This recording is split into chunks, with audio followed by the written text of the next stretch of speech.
بسم الله الرحمن الرحیم۔ غلام محمد قادیانی علیہ الصلوۃ والسلام نے جہاد کو حرام قرار دے دیا یا اس طرح کی کوئی بات جو کی جاتی ہے، تو آج پروگرام کے پہلے حصے میں ہم اس اعتراض کا جو ہے وہ جواب پیش کریں گے، اور یہ اس کا پہلا حصہ ہوگا۔ امید ہے کہ کافی پروگرام جو ہے ایک دو پروگرام میں یہ جواب ختم نہیں ہوگا، کیونکہ اس پر کافی سارا مواد ہے۔ تو جیسے جیسے پروگرام آگے چلے گا تو پتہ چل جائے گا کہ یہ جہاد انگریز کا دور اور جہاد والا جو موضوع ہے یہ کب تک چلتا ہے۔ تو حسب معمول ہمارے ساتھ موجود ہیں احمد بٹ صاحب، اور احمد بٹ صاحب سے ہم درخواست کرتے ہیں کہ وہ اس کا تھوڑا تعارف کروا دیں، پھر ہم آگے چلتے ہیں۔ السلام علیکم احمد بٹ صاحب۔ ہاں جی، وعلیکم السلام ورحمۃ اللہ وبرکاتہ۔ آواز ٹھیک آ رہی؟ جی آواز ٹھیک۔ ہاں جی، میری طرف سے تمام سننے والوں کو السلام علیکم ورحمۃ اللہ۔ مطلب جیسا کہ آپ نے پروگرام کا تعارف کروا دیا ہے کہ عام طور پہ یہ کہا جاتا ہے کہ یہ مسلمان جو ہیں یہ تو جہاد پہ بڑے مضبوط کاربند تھے، لیکن یہ حضرت مسیح موعود علیہ السلام نے آگے کیونکہ جہاد کو حرام قرار دے دیا، تو اس وجہ سے بیچارے مسلمان جو ہیں وہ بھی پھر جہاد چھوڑ کے بیٹھ گئے۔ حالانکہ اگر کسی میں ذرا سی بھی عقل و شعور ہو تو اگر اس نے تاریخ کا مطالعہ بھی کیا ہو تو اس کو پتہ ہونا چاہیے کہ انگریز جو ہیں وہ حضرت مسیح موعود علیہ السلام کے دور میں نہیں آئے یہاں پہ، بلکہ اس سے بہت پہلے، جیسا کہ ہم پچھلے پروگراموں میں اس کا ذکر بھی کر چکے ہیں، آج بھی انشاءاللہ اس کا دوبارہ سے ذکر ہوگا۔ تو اس وقت یہ ان کا جذبہ جہاد جو ہے وہ کہاں تھا؟ اس وقت انہوں نے جہاد کیوں نہیں کیا؟ اس وقت ان کے علماء نے جہاد کے فتوے کیوں نہیں دیے؟ اگر آپ پوری ہسٹری دیکھیں جب سے انگریز یہاں پہ آیا ہے اور جب وہ چھوڑ کے یہاں سے گیا ہے، تو ایک وقت میں ان کی کتنی زیادہ سے زیادہ تعداد یہاں پہ موجود رہی ہے، کبھی تاریخ کے صفحوں میں ان کو بھی تلاش کریں۔ اس کے مقابل پہ مسلمان تو کئی گنا زیادہ تھے۔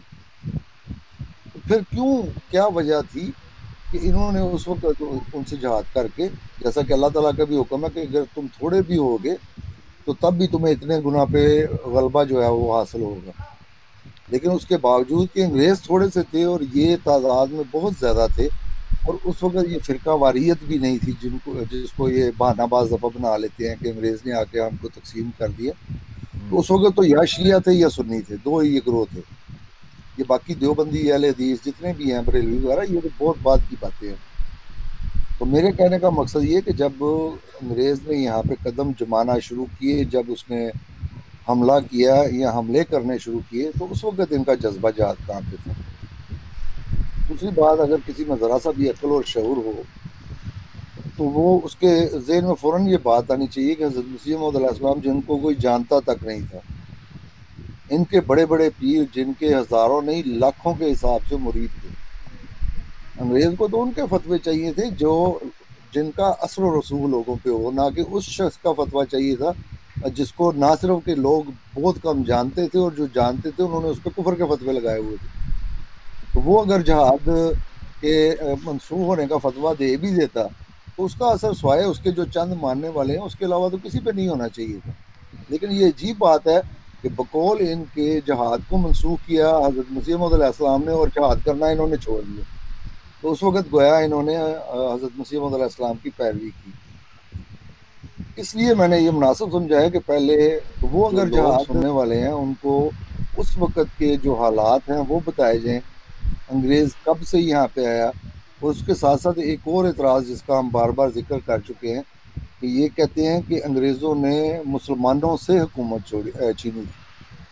تو مطلب یہ جو آج تاریخ کا ہم یہ ورق کھولیں گے، یہ سارا نہیں ہے، میں یہ نہیں کہہ رہا کہ تاریخ یہی ہے جو یہاں پہ میں بیان کرنے لگا ہوں، لیکن یہ اس کا ایک حصہ ہے، اس سے بھی کافی وضاحت ہو جائے گی کہ جب انگریز آئے ہیں تو اس وقت مختلف راجے مہاراجے نواب جو ہیں ان کی علیحدہ اسٹیٹس تھی، ہر ایک کی اپنی اپنی اسٹیٹ تھی، اور وہ انگریزوں سے ہی مدد لے کے تو ایک دوسرے کے خلاف لڑا کرتے تھے۔ کبھی انگریز اس کی طرف سے ہو کے لڑتے تھے، جب وہ ان کو بڑی آفر کرتے تھے تو انگریز ان کی طرف ہو کے پہلے کے خلاف لڑتے تھے۔ اسی طرح جو سلطان ٹیپو کی بات کی جاتی ہے تو اس کا مخالف جو نواب تھا اس نے انگریزوں سے مدد لی، تو ٹیپو سلطان نے فرانسیسیوں سے مدد لی۔ اگر اس کا نواب جو مخالف نواب ہے وہ فرانسیسیوں سے مدد لیتا تو وہ انگریزوں سے مدد لیتا. اس کے بدلے میں انگریزوں نے ان سے پھر وہ علاقے بھی لیے ہیں، کیونکہ یہ پیسوں میں ان کو وہ پیمنٹ تو نہیں کر سکتے تھے جو ان کی طرف سے وہ لڑائیاں لڑتے تھے. اس کے بدلے میں انہوں نے علاقے جو ہیں وہ خریدنے شروع کر لیے، یا تعاون کے طور پہ، یا اس کی قیمت جو وہ ان کی طرف سے ہو کے جنگ لڑا کرتے تھے. تو یہ آج انشاءاللہ ہم تاریخ کا وہ صفحہ جو ہے وہ کھولیں گے. میں پھر بتا دوں کہ یہ پوری تاریخ نہیں ہے، لیکن تاریخ کا یہ ایک حصہ ہے. انشاءاللہ اس سے بھی کافی حد تک صورتحال جو ہے وہ واضح ہو جائے گی. تو حوالہ جات میں نے بھیج دیے ہیں آپ کو، تو پہلے کو کھول لیتے ہیں ہم، تو انشاءاللہ وہاں سے ابتدا کرتے ہیں. جی احمد بٹ صاحب، جب آپ بات کر لیں تو مائک میوٹ کر لیا کریں، کیونکہ کسی چیز کی آواز ہے وہاں، تو اس کی وجہ سے کافی زیادہ آواز آتی ہے. میری آواز امید ہے کہ دوستوں کو آ رہی ہے.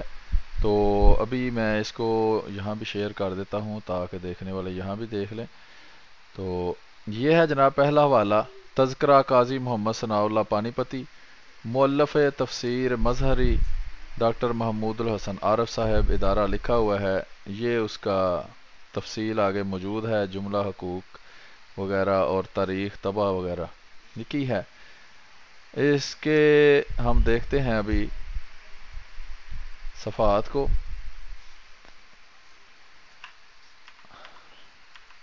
اچھا، پانی پت کی پہلی جنگ، صفحہ نمبر 4 ہے جی اس کا. پانی پت کی پہلی جنگ، یہ اس کی تاریخ ساتھ لکھی ہوئی ہے، اگر آپ دیکھ سکتے ہیں تو 1526 عیسوی. ٹھیک ہے جی، 1526 عیسوی. حضرت مسیح موعود علیہ الصلوۃ والسلام جو ہیں وہ آئے ہیں 1835 میں پیدا ہوئے ہیں. تو جو تاریخ وغیرہ ہم دکھا رہے ہیں اس کا مقصد ہے کہ آپ کو پتہ چلے کہ یہ سلسلہ جو تھے جنگ وغیرہ کے، یہ کب سے شروع ہوئے ہیں اور کس طرح یہ آگے چلے ہیں. تو یہ دیکھیں لکھا ہے پانی پت کی پہلی جنگ ہے جی 1526 میں. یہ جنگ لودھی خاندان کے آخری فرما بروا ابراہیم بن سکندر لودھی، جو کہ 1526 عیسوی میں تھی، اور سلطان ظہیر الدین بابر 1530 عیسوی کے مابین لڑی گئی. اور نہ ابراہیم بن سکندر لودھی انگریز تھا اور نہ ہی سلطان ظہیر الدین بابر انگریز تھا. بابر کے اس سے پہلے 4 حملے غیر فیصلہ کن رہے، کہ وہ پہلے اس سے 4 حملے اس پر کر چکا تھا. یہ دونوں کہلانے کو مسلمان تھے. احمد بٹ صاحب، آپ کچھ کہنا چاہتے ہیں؟ ہاں جی، میں کہنا چاہتا ہوں کہ یہ بظاہر اس میں انگریز کا ذکر نہیں ہے، لیکن یہاں پہ یہ دکھانا مقصود ہے کہ اس وقت یہ جس کو ایک مشترکہ مسلمان حکومت کہتے ہیں، وہ اس طرح کا کوئی تصور نہیں تھا. خود مسلمانوں نے ہی اس کے خلاف جو ہے وہ جنگ کی، خود انہوں نے ہی اپنے بھائیوں کو کمزور کیا. اور یہی وجہ ہے کہ پھر انگریز جب آیا ہے تو اس وقت یہ اتنے ٹوٹ پھوٹ کا شکار ہو چکے تھے، اتنی ان کی آپس میں لڑائیاں ہو چکی تھی کہ ایک دوسرے کے خلاف جب یہ لڑتے تھے تو پھر انگریزوں سے مدد لیتے تھے. تو یہ اس دور کا جو پانی پت کا زمانہ ہے، پانی پت کی جنگوں کا، اس میں بظاہر انگریزوں کا ہاتھ کوئی نہیں ہے، بظاہر میں کہہ رہا ہوں. لیکن یہ انہوں نے اپنی حکومتوں کو خود ہی کمزور کرنا شروع کر دیا تھا. اسی طرح تاریخ میں جب آگے جائیں گے تو دیکھیں گے اس میں مرہٹے بھی شامل ہو جاتے ہیں، اس میں جاٹ بھی شامل ہو جاتے ہیں. تو یہ بتانا مقصود تھا کہ کوئی ایک ملک نہیں تھا، جس طرح کہ آج ہمارے ذہن میں ایک ملک کا تصور ہے. مختلف ریاستیں بعد میں ہو گئی تھی. اور جیسا کہ ہم نے پہلے بھی بتایا تھا کہ جب بہادر شاہ ظفر کا دور آیا ہے تو وہ بھی انگریزوں کی مرضی سے اس کی حکومت قائم تھی، بلکہ اس سے بہت پہلے جو بادشاہ بھی مقرر ہوتا تھا تو وہ انگریزوں کی مرضی سے مسلط ہوتا تھا. اور اسی لیے اس کی حکومت جو ہے صرف اس قلعے کی 4 دیواری کے اندر جس حد تک بھی تھی، وہ صرف اس قلعے کی 4 دیواری کے اندر تک محدود تھی. تو یہ جو بادشاہ اسلام جن کو کہہ کے پیش کیا جاتا ہے، بہادر شاہ ظفر وغیرہ، یہ بھی انگریزوں کے ہی بنائے ہوئے بادشاہ تھے. تو جی محترم، اگلا حوالہ ہم پڑھ لیتے ہیں. جی اس کے بعد ہے، میں دیکھتا ہوں، پانی پت کی دوسری جنگ ہے جی 1556 عیسوی میں. تیسری جنگ ہے 1174 عیسوی میں. یہ غلط ہو گیا، وہ جنوری 1761 میں ہے اصل میں. 1761 ہجری. جی جناب، وہ ادھر کا ادھر ہو گیا تو اس ہاں لیے. ٹھیک ہو گیا. بہرحال وہ پرنٹنگ کی غلطی ہے جی. اس کو جھوٹا، کذاب، دجال اگر ان کے اصولوں کے مطابق کہنا چاہیں تو کہہ سکتے ہیں، کیونکہ یہ ایسے ہی کرتے ہیں. اچھا، صفحہ نمبر 8 ہے جی. اس کے اوپر لکھا ہے سیاسی پس منظر عام، سیاسی تاریخ. لکھا ہے عہد محمد شاہی یعنی 1747 میں مغلیہ سلطنت میں جو زوال اور انحطاط آ چکا تھا، در حقیقت اس کا آغاز سلطان عالمگیر کی وفات 1707 سے ہو چکا تھا۔ سلطان عالمگیر کے پہلے جانشین بہادر شاہ اول 1707 تا 1712 سے انحطاط کی ابتدا ہوئی۔ غلام حسین تباہی اس کی نسبت لکھتا ہے وغیرہ وغیرہ۔ آگے صفحہ نمبر 9 ہے جی۔ اس کے بعد ہندوستان کی مغلیہ سلطنت کے حالات ابتر سے ابتر ہوتے گئے، یہاں تک کہ 1857 میں اس کا خاتمہ ہو گیا۔ یہ اس کے پیچھے لکھا ہے کہ یہ ابتر سے ابتر ہوتے گئے، تو اس کے اندر آپ اگر غور کریں تو آپ کو پتہ چل جائے گا کہ وہاں کس قدر مسلمانوں کی حکومت تھی اور بڑی چھائے ہوئے تھے وہ وہاں۔ یہ آگے مزید ہم جب آپ کو حوالہ جات دکھائیں گے تو اس کی مزید حقیقت جو ہے وہ آپ کے سامنے کھل کر آ جائے گی کہ کس قدر سخت مسلمانوں کی وہاں حکومت جاری تھی۔ آگے ہم چلتے ہیں جی، یہ نیچے اسی صفحہ پر صفحہ نمبر 9 پر ہے کہ سکھوں پھر بہت جلد ایسے حالات پیدا ہوئے کہ دہلی کی مرکزیت کو سخت نقصان پہنچا۔ سکھوں، مرہٹوں، جاٹوں کے حملوں اور لوٹ مار کے واقعات میں تیزی آ گئی۔ دوسری طرف امرائے دربار خود اپنے جھگڑوں میں مبتلا ہو گئے۔ حوالہ اس کا نیچے ہے، دیکھیے واقعات دارالحکومت دہلی آگرہ، مہدی بن محمد نصیر اسرا آبادی کی کتاب۔ یہ 7 حوالہ جات کتابوں کے دیے ہوئے ہیں جہاں سے اس نے یہ باتیں لکھی ہیں۔ صفحہ نمبر 10 پہ لکھا ہے جی، اس کے کچھ مدت بعد شمال کی طرف سے ایک اور حملہ ہوا جس کی قیادت احمد شاہ ابدالی جو کہ سن 1772 میں آیا کر رہا تھا۔ اس میں مدافعانہ جنگ لڑتے ہوئے پہلے وزیر قمر الدین سینی نے گولی لگنے سے چل بسا۔ پھر یہ خبر سن کر محمد شاہ بھی بطریق فلاں فلاں یعنی کہ 1747 کو راہی ملک بقا ہوا یعنی مر گیا۔ بعد ازاں سلطنت ہند کا ایک اور رکن 1161 ہجری کو یعنی نواب آصف جاہ بھی موت کی آگوش میں چلا گیا۔ یہ آپس میں لڑ لڑ کر مر رہے تھے جو مسلمان کہلانے والے تھے۔ آگے جی، مرہٹہ گردی، جیسے دہشت گردی ہوتی ہے نا، اس طرح مرہٹے جو تھے وہ ایک قوم تھی۔ مرہٹا یعنی کہ پنجابی میں کہیں تو مر کر ہٹنے والا، کہ جو مرنے سے پہلے ہٹتے نہیں ہیں، یعنی کہ لڑاکی قوم تھی ایک، جس طرح راجپوت تھے، جاٹ تھے یہاں کے، تو اسی طرح ایک مرہٹا قوم تھی۔ انہوں نے اورنگزیب عالمگیر کی وفات 1707 نے ان کے لیے آسانیاں پیدا کر دیں۔ اس کے جانشین بہادر شاہ 1712 نے جیسے ہی ساہو کو رہا کیا، اس نے اپنے علاقے میں پہنچ کر بہت جلد اپنی سابقہ قوت بحال کر لی۔ یہ کہانی آگے چلتی ہے تفصیل۔ نواب نظام الملک آصف جاہ نے تو وقتی طور پر ریاست حیدرآباد، دکن اور نواحی علاقوں کو ان کے دستبر سے بچائے رکھا، لیکن دوسرے صوبوں میں حالات مختلف تھے۔ رجب سن 1732 کو جمنا عبور کیا، مگر پھر یہ مہم سمسام الدولہ مظفر خان کے سپرد کر دی، لیکن ان کو قابو کرنا اس کے بس کا روگ نہ تھا۔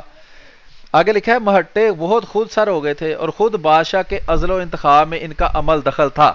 یہ دیکھ لیں جی کتنی کو حکومت تھی مسلمانوں کی وہاں، کہ جو بادشاہ کے عزل و انتخاب کہ معزول کرنا ہو بادشاہ کو یا نیا بادشاہ کا انتخاب کرنا ہو، ان دونوں کاموں میں جو مرہٹے تھے ان کا عمل دخل تھا۔ اس طرح کے کٹھ پتلی، جس طرح آج کل ہم کہتے ہیں کٹھ پتلی بادشاہ ہونا، یہ کٹھ پتلی بادشاہ جو تھے اس وقت بن رہے تھے آہستہ آہستہ۔ آگے لکھا ہے، اگر احمد شاہ ابدالی جو 2 مرتبہ انہیں شکست دے کر ان کا قتل عام نہ کرتا، یہ پھر احمد شاہ ابدالی باہر سے آیا ہے، ابدال یعنی کہ وہ میرا خیال ہے افغانستان سے کہیں سے آیا ہے۔ پہلی مرتبہ مقام باولی 1760 میں، دوسری بار پانی پت میں، تو عین ممکن تھا کہ وہ مغلوں کی اس برائے نام سلطنت کا قصہ ہی تمام کر ڈالتے اور پایا تخت دہلی میں اپنا شاہی سلسلہ قائم کر لیتے۔ تو یہ دیکھ لیں جو اس وقت بھی موجود تھی، 1760 اور 61 کی بات ہو رہی ہے، یہ حضرت مسیح موعود علیہ السلام سے تقریباً 100 سال پہلے، اس وقت بھی جو دہلی کی سلطنت ہے اس کو لکھا گیا ہے کہ یہ وہ برائے نام سلطنت تھی، کٹھ پتلی، دوسرا برائے نام۔ صفحہ نمبر 12 پر ہے۔ اسی طرح ایک مکتوب میں جو قیاسن 1772 کے زمانے میں لکھا گیا، جب مرہٹہ فوجیں دہلی پر قابض ہو گئیں، یہ دیکھ لیں جناب کہ مرہٹہ فوجیں دہلی پر قابض ہو گئیں اور دہلی ان کا دارالسلطنت تھا، جو نام کے مسلمانوں کی وہاں حکومت تھی۔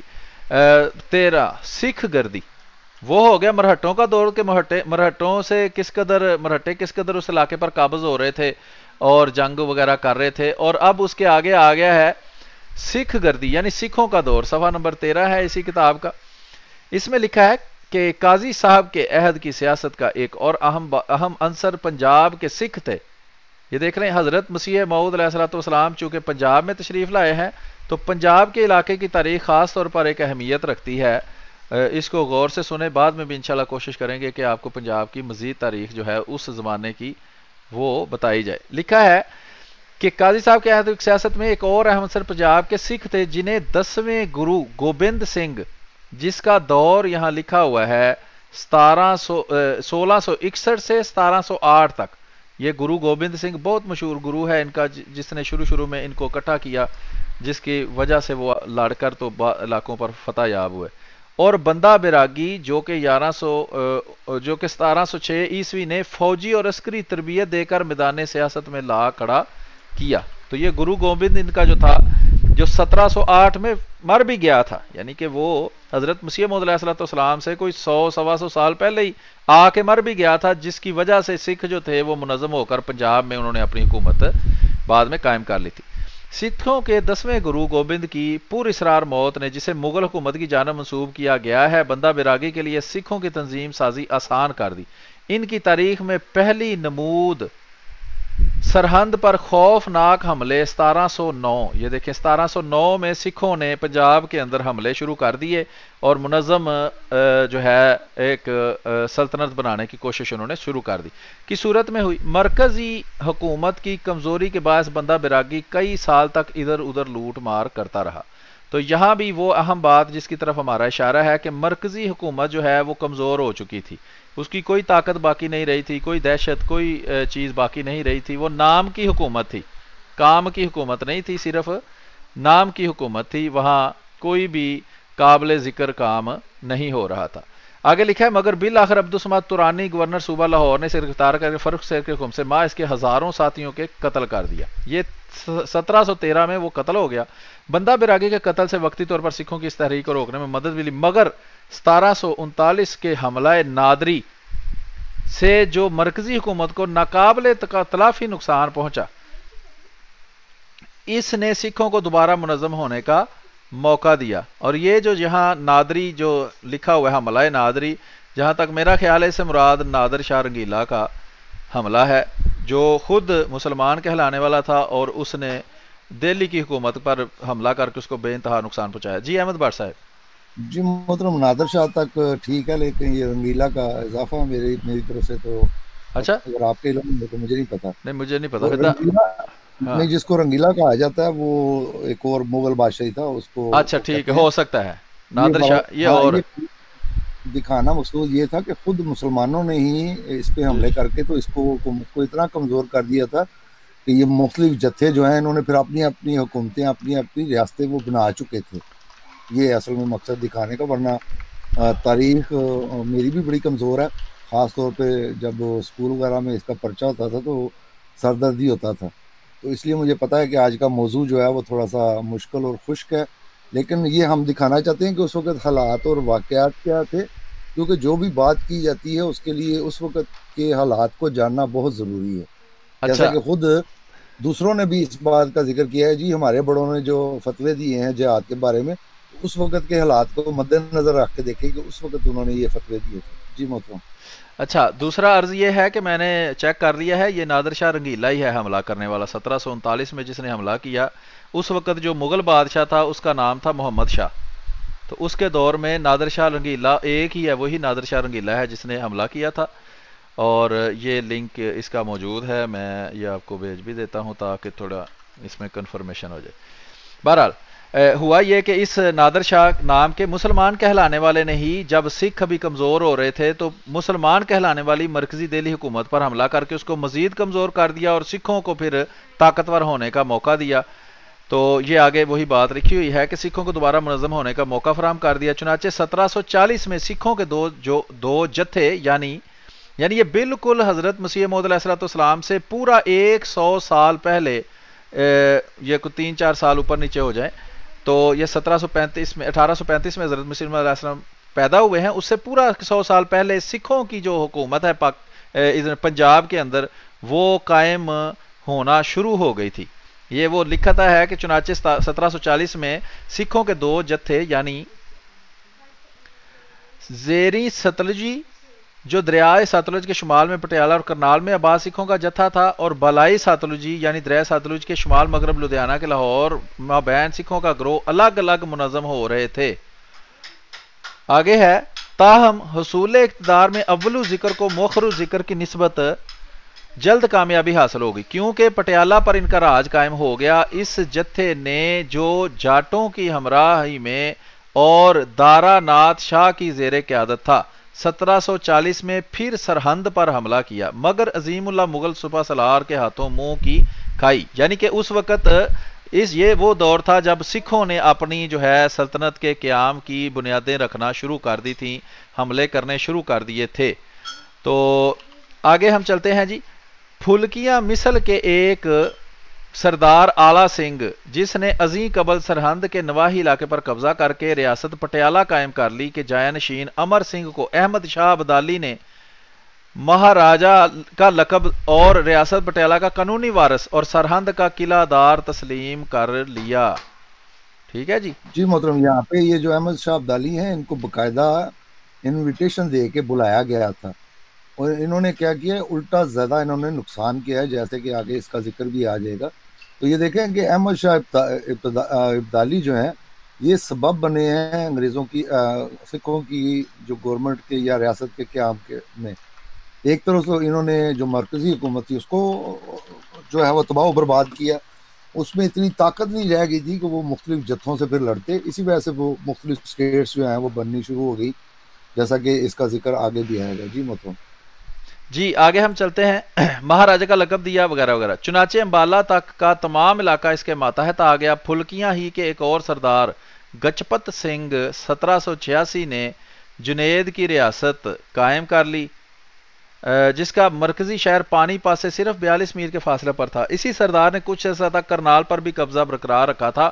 اسی مثل کے بعد دوسرے سرداروں نے بھائی دیسو سنگھ 1780 نے 1767 میں کیتھل میں، اور مت سنگھ نے 1764 میں تھانیسر میں اپنی ریاستیں قائم کر لی تھیں۔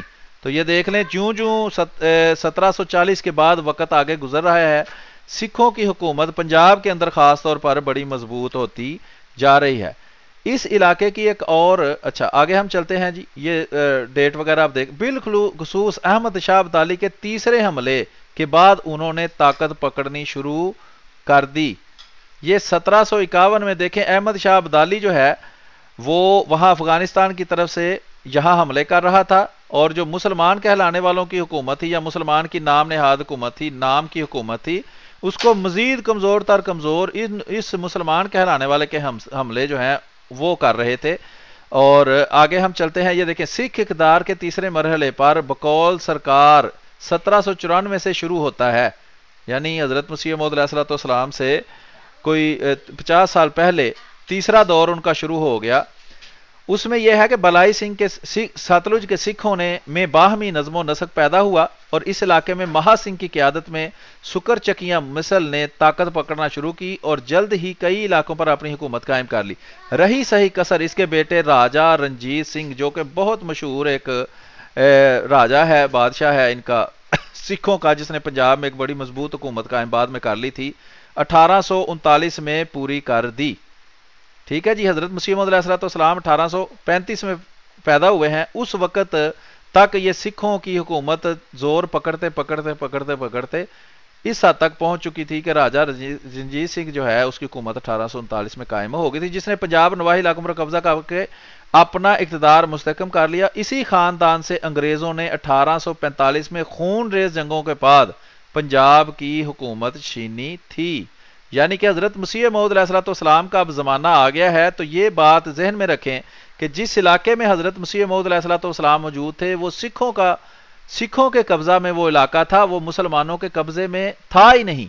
وہ مسلمان ذلیل و خوار ہو کر اپنے ہی افغانی بھائیوں سے مار کھا کھا کے، وہاں مرہٹوں سے اور سکھوں سے مار کھا کھا کے وہ تو کہیں دبکے بیٹھے ہوئے تھے، اور جو پنجاب کے اندر خاص طور پر مسلمانوں کے لیے سخت حالات تھے، اس کا ذکر بھی آگے جا کے ہمیں سارا ملے گا ان کتابوں کے اندر، کہ جہاں ہر قسم کی مذہبی آزادی پر پابندی لگا دی گئی تھی، اذانیں دینے تک پر پابندی لگا دی گئی تھی، جس طرح کی آج کل عظیم اسلامی نام نہاد سلطنت پاکستان کے اندر احمدی مسلمانوں پر پابندی لگائی گئی ہے۔ اس کے بعد جب انگریز کا دور آیا ہے، جیسا کہ یہاں لکھا ہے 1845 کے اندر، ٹھیک ہے جی، تو اس میں پھر اس نے ساری آزادی دے دی ہے۔ یہ ہم آگے جا کے مزید تفصیل اس کی دیکھیں گے۔ جی احمد بٹ نہیں، صاحب۔ اس میں بڑی مشہور ہے جو برصغیر پاک و ہند میں سید احمد بریلی اور مولانا شاہ اسماعیل شہید دہلوی جو ہیں، جی جی انہوں نے انگریزوں کی حکومت میں رہتے ہوئے انگریزوں کے خلاف جہاد نہیں کیا،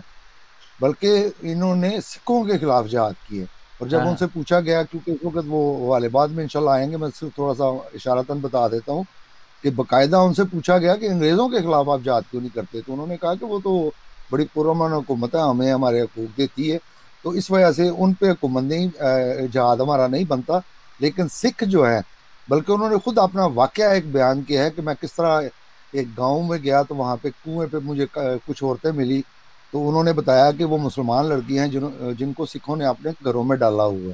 تو اس کے بعد وہ کہتے ہیں کہ میں نے پھر یہ جہاد کا جو ہے وہ عزم کیا، اور اسی وجہ سے انہوں نے سکھوں کے خلاف جہاد شروع کیا تھا۔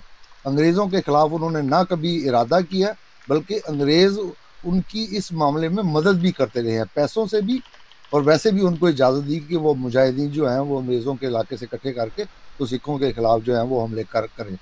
اگر ان کو ان سے اتنا ہی جہاد کا خطرہ ہوتا تو یہ کبھی بھی ان کو اس طرح کی اجازتیں نہ دیتے، لیکن انشاءاللہ جب وہ حوالے آئیں گے تو پھر ہم وہ بھی بیان کریں گے۔ خود ان کی جو ساتھی تھے، ان کی کتابیں لکھی ہوئی، جعفر تھان سیری وغیرہ ہیں، جی ان کی بڑی مشہور سوانح احمدی وغیرہ کتاب ہے، اسی طرح کالا پانی ہے، دوسری کتابیں جو ہیں ان کے حوالوں سے پھر ہم بتائیں گے کہ سکھوں کے دور حکومت میں اصل میں ہوا کیا ہے یہاں پہ، جی کہ بالکل کس طرح وہ مسجدوں میں سور کے سر جو ہے وہ پھینک دیا کرتے تھے، اذانیں دینے کی اجازت نہیں تھی، کس طرح مسلمان لڑکیوں کے ساتھ انہوں نے سلوک کیا، بلکہ یہاں تک مشہور ہے کہ جو بادشاہی مسجد ہے لاہور کی، اس کے اوپر اس نے باقاعدہ چبوترا بنایا ہوا تھا اور ایک مسلمان عورت کو اس نے رکھا ہوا تھا، یہ جو راجہ رنجیت سے جس کی آپ بات کر رہے ہیں۔ جی محترم۔ جی بالکل، آگے چل کر مزید اس کی صورتحال جو ہے وہ واضح ہو جائے گی، اور یہ بھی ذہن میں رکھنا چاہیے کہ اس وقت وہ عظیم و شان ختم نبوت کے جو اس وقت مجاہد ہیں، ان کے آباء و اجداد کہاں تھے، ان کا جہاد کہاں تھا، یہ اب آہستہ آہستہ آپ کے ذہن میں بات، تاکہ آپ کو توجہ رہے کہ ان ساری باتیں بتانے کا مقصد اصل اس جہاد نہ کرنے یا جہاد کو حرام قرار دینے کا جو الزام لگایا جاتا ہے اس کو واضح کرنا ہے۔ تو یہ چیز ذہن میں رکھیں کہ جب یہ سارا کچھ ہو رہا ہے، سکھوں کی حکومت قائم ہو گئی ہے، مسلمانوں کے اوپر پابندیاں لگ گئی ہیں، اس وقت ان ختم نبوت کے مجاہدوں کے آباء و اجداد کہاں تھے، ان کو بتانا چاہیے کہ میرا باپ وہاں ہوتا تھا، اس نے اتنا زیادہ سکھوں سے جہاد کیا۔ بہرحال وہ بھی آگے آتا ہے۔ آگے ہے جی صفحہ نمبر 17 پر جاٹ گردی لکھا ہے، قاضی صاحب کے عہد کی سیاسی تاریخ میں بھرت پور کے جاٹ بھی نمایاں نظر آتے ہیں۔ ان لوگوں نے بھی مغلیہ سلطنت، سکھ اور جاٹ میں یہ فرق ہے کہ سکھ ایک مذہب ہے، سکھی یا سکھزم گرو بابا نانک جو ہیں ان کے فالوورز کا ایک مذہب ہے، اور جاٹ ایک قوم ہے، یعنی کہ یہ نسلی طور پر جو لوگ یہاں پنجاب کے علاقے کے اندر کھیتی باڑی وغیرہ کا کام کرتے تھے، یا وہ ظاہری بات ہے کہ بعد میں انہوں نے جب زمینیں حاصل کر لی تو کھیتی باڑی کا کام ہی کرتے تھے، تو یہ قوم ہے، جس طرح کشمیری، جاٹ اور اس طرح مختلف قومیں ہیں۔ تو یہ ان کے بارے میں لکھا ہے کہ ان لوگوں نے بھی مغلیہ سلطنت کے دور زوال میں پرزے نکالے، مگر ان کی یہ تحریک 18ویں صدی کے اواخر میں مکمل طور پر کچل دی گئی۔ سورج مل جاٹ سن 1763 نے جاٹ قوم کو پہلے زیادہ منظم کیا اور حملوں میں زیادہ باقاعدگی پیدا کی۔ مؤخر ذکر نے احمد شاہ عالمگیر دور اور شاہ عالم کے زمانہ میں افراتفری کا خوب فائدہ اٹھایا۔ یہ دیکھ لیں زیادہ نقصان کس کی وجہ سے ہوا ہے، مسلمان کہلانے والوں نے جب مسلمان کہلانے والوں پر حملے کیے ہیں تو اس وقت بے انتہا نقصان ہوا ہے۔ جو لولی لنگڑی حکومت تھی وہ مزید جو ہے وہ کہتے ہیں گرتی ہوئی دیوار کو ایک دھکا اور دو، تو یہ جو گرتی ہوئی دیوار جیسی ایک حکومت تھی دلی کے اندر مسلمان کہلانے والوں کی، تو اس کو مسلمانوں نے ہی ٹانگیں مار مار کے اس کو مزید گرایا ہے، بلکہ قتل کیا ہے ان کو بھی۔ آگے ہے 1759 میں اس نے مرہٹوں سے ساز باز کر کے دہلی کو لوٹ لیا۔ ٹھیک ہے جی، یہ دیکھیں کتنے پہلے دہلی اب مرکز ہے، اس کا مرکزی حکومت ہے، جہاں دارالسلطنت تھا، جہاں بادشاہ بیٹھتا تھا، تو اس قدر کمزور وہ ہو چکے تھے کہ خود اپنے شہر کی بھی حفاظت کے قابل وہ نہیں رہے تھے۔ تو یہ تھی جی بڑی عالی شان وہ سلطنت جس کو انگریزوں نے ان سے حاصل کیا۔ نواب نجیب الدولہ نے اس کو 1763 میں قتل کر دیا، پر اس کے بیٹے جواہر سنگھ نے عماد الملک اور مرہٹہ فوج کی مدد سے 4 مہینوں تک دہلی کا محاصرہ کیے رکھا۔ اہل شہر نے ابدالی سے مدد لی اور اس کے آنے کا سن کر انہوں نے محاصرہ اٹھا کر راہ فرار اختیار کر لی، مگر ابدالی نے 1767 میں اپنے حملہ ہند کے موقع پر ان کو شکست دی۔ جس سے مدد مانگی تھی مسلمان کہلانے والے سے، اس نے آ کے ان کی ہی گردنیں کاٹیں جو مدد مانگنے والے تھے۔ آگے ہے صفحہ نمبر 18 باہر کیف جاٹ قوم کے لوگ بھی لوٹ مار اور قتل و غارت گری میں کسی طرح مرہٹوں اور سکھوں سے پیچھے نہ تھے۔ پھر چونکہ ان کے بیشتر قلعے دہلی کے قرب و جوار میں تھے، اس بنا پر یہ لوگ بآسانی دہلی کی معاشرت، امن و سکون پر اثر انداز ہو سکتے تھے۔ چنانچہ شاہ ولی اللہ محدث دہلوی رحمۃ اللہ علیہ نے بعض امراء و سلاطین کے نام جو ایک مفصل طویل خط لکھا تھا، اس میں اس گروہ کی چیرہ دستیوں کا بھی ذکر کیا تھا۔ شاہ صاحب جو فرماتے ہیں اس کے آخر پہ لکھا ہے الغرض اس نے دہلی کے 2 گروہ لے کر اکبر آباد تک طولن و حدود میوات سے لے کر شکو آباد تک ارزن قبضہ جمال لیا۔ اب حالات یہ ہے کہ وہاں کسی کی جرت نہیں کہ وہ اذان اور نماز کا اہتمام کرے۔ خلاصہ یہ کہ مسلمانوں کی جماعت قابل رحم ہے۔ یہ کون سا دور ہے دوستو؟ یہ وہی دور ہے جب ابھی انگریز کی حکومت بھی نہیں آئی تھی، اس سے بھی پہلے کا دور ہے۔ اور یہ جو آج کل ختم نبوت کے مجاہد ٹر کرتے ہیں، ان کے آباء و اجداد اس وقت کہاں تھے جب مسلمانوں کے کہلان والوں کے علاقوں پر جب ان کا قبضہ ہوتا تھا تو وہ اذان اور نماز پر پابندی لگاتے تھے۔ اور انگریز کے دور سے اس کا مقابلہ کرتے چلیں کہ انگریز جب حکومت آئی ہے، حکومت تو پہلے ہی مسلمانوں کی نہیں تھی، وہ تو کسی جگہ مرہٹوں کی تھی، کسی جگہ جاٹوں کی تھی، کسی جگہ سکھوں کی تھی، اور وہ لولا لنگڑا بادشاہ جو دہلی کے دربار کے اندر بیٹھا ہوا تھا، اس کو تو دربار کے اندر بھی شاید کوئی نہیں سنتا تھا۔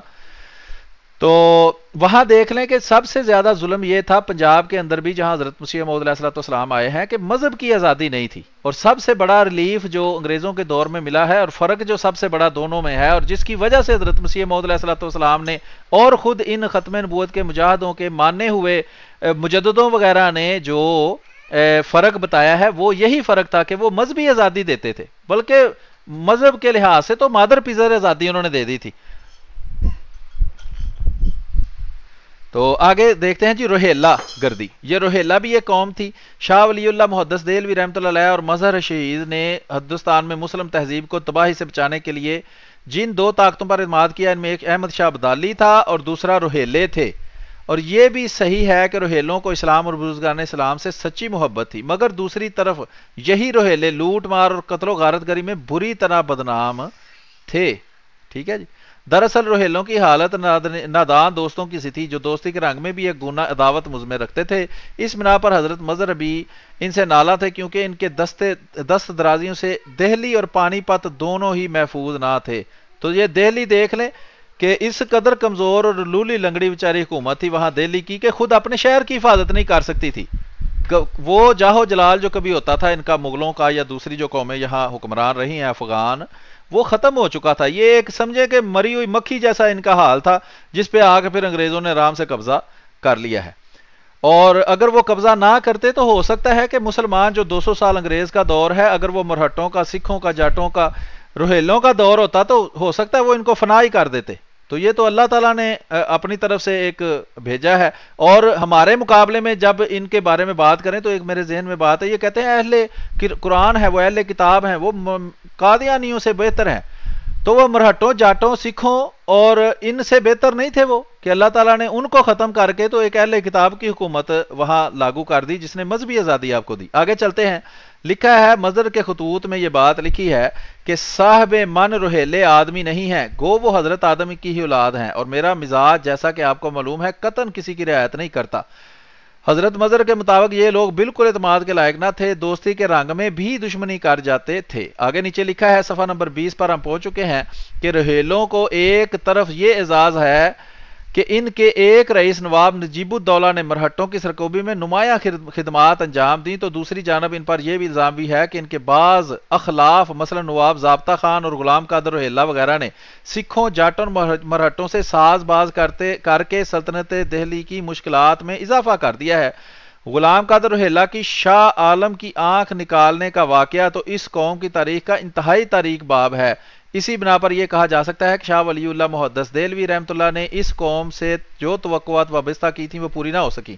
جہاں تک مجھے اس تحریر کے پڑھ کے اندازہ ہوا ہے وہ یہ ہے کہ روہیلے مسلمان ہی تھے، اور لیکن وہ دونوں وہ مطلب کہ لوٹ مار کرنے والے تھے، جیسے گنڈا ٹائپ ہوتے ہیں اس طرح کے وہ لوگ تھے، اور وہ مسلمانوں کا فائدہ بھی کرتے تھے لیکن نقصان بھی کرتے تھے. جب ان کا اپنا فائدہ ان کو جہاں نظر آتا تھا وہ کام بھی کر جاتے تھے. جی احمد بٹ صاحب آپ کچھ کہنا چاہتے ہیں؟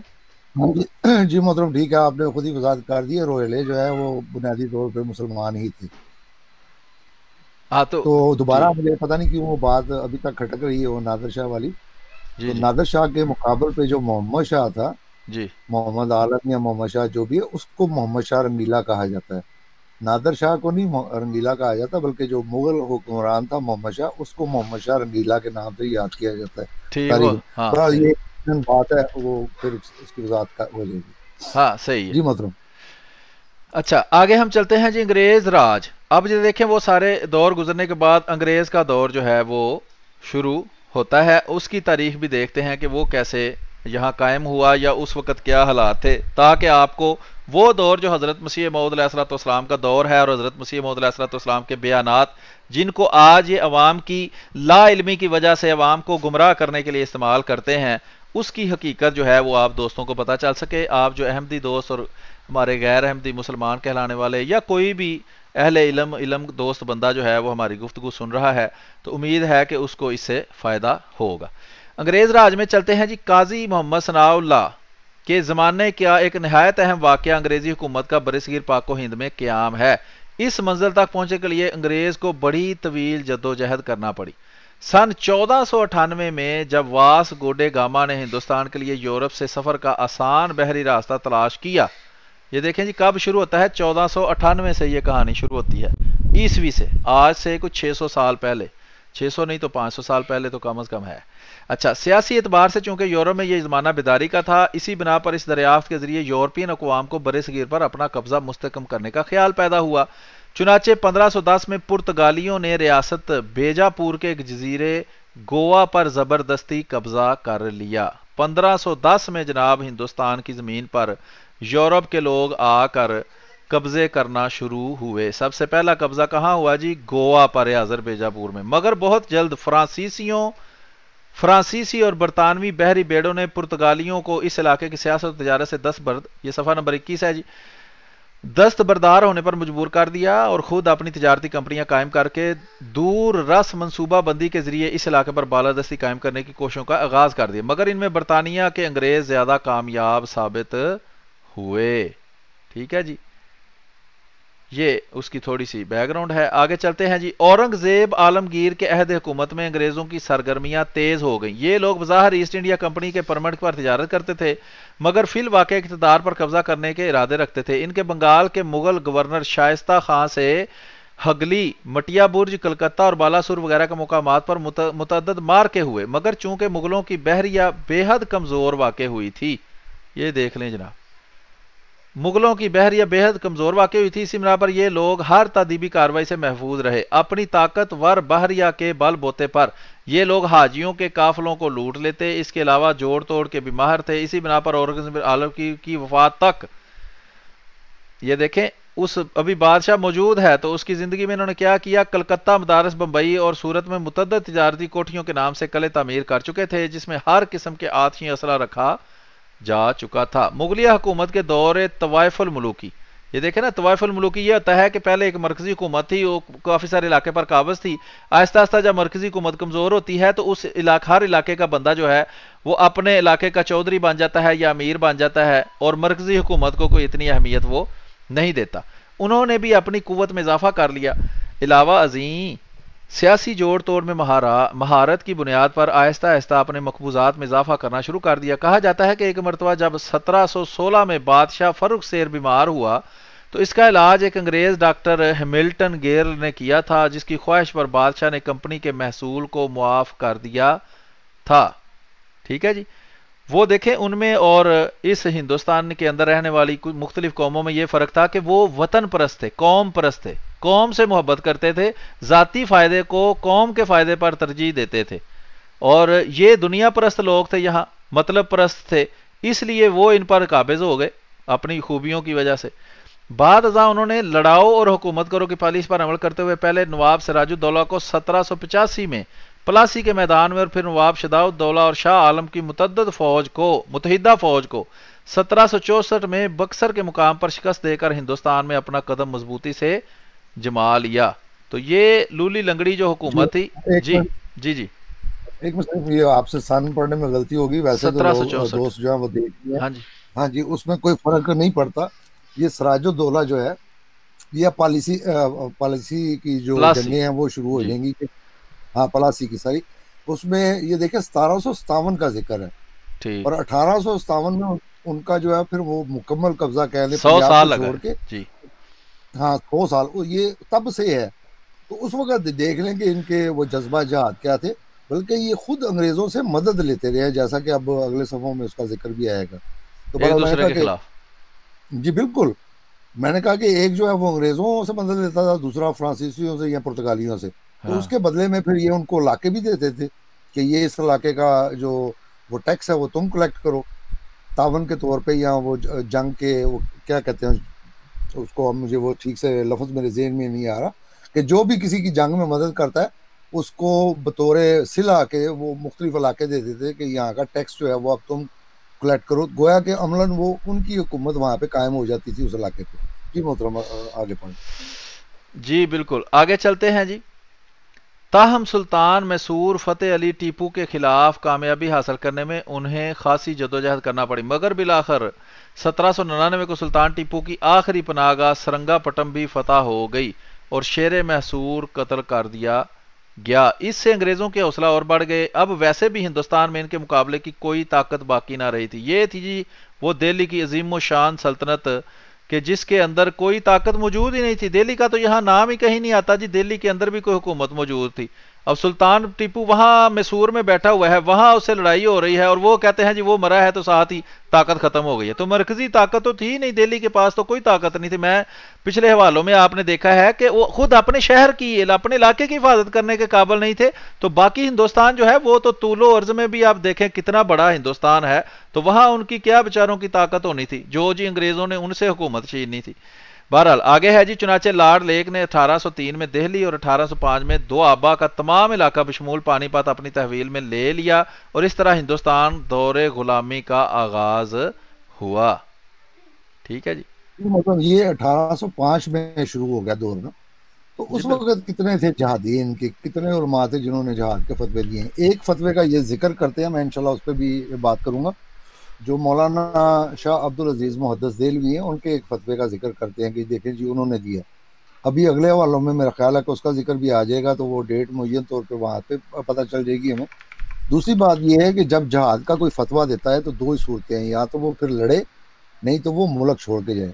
اور شاہ عبدالعزیز محدث دہلوی جو ہیں انہوں نے دونوں کام نہیں کیے، نہ تو وہ انگریزوں کے خلاف انہوں نے کوئی جنگ کی ہے، نہ ہی وہ ملک چھوڑ کے گئے ہیں۔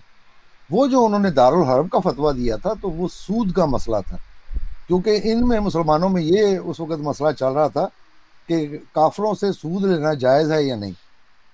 تو اس کا وہ فتویٰ اگر دیں کہ یہ دارالحرب ہے تو پھر وہ سود جو ہے وہ جائز ہو جاتا ہے مسلمانوں کے لیے۔ تو یہ وہ فتویٰ تھا، دارالحرب جہاد کا فتویٰ نہیں تھا۔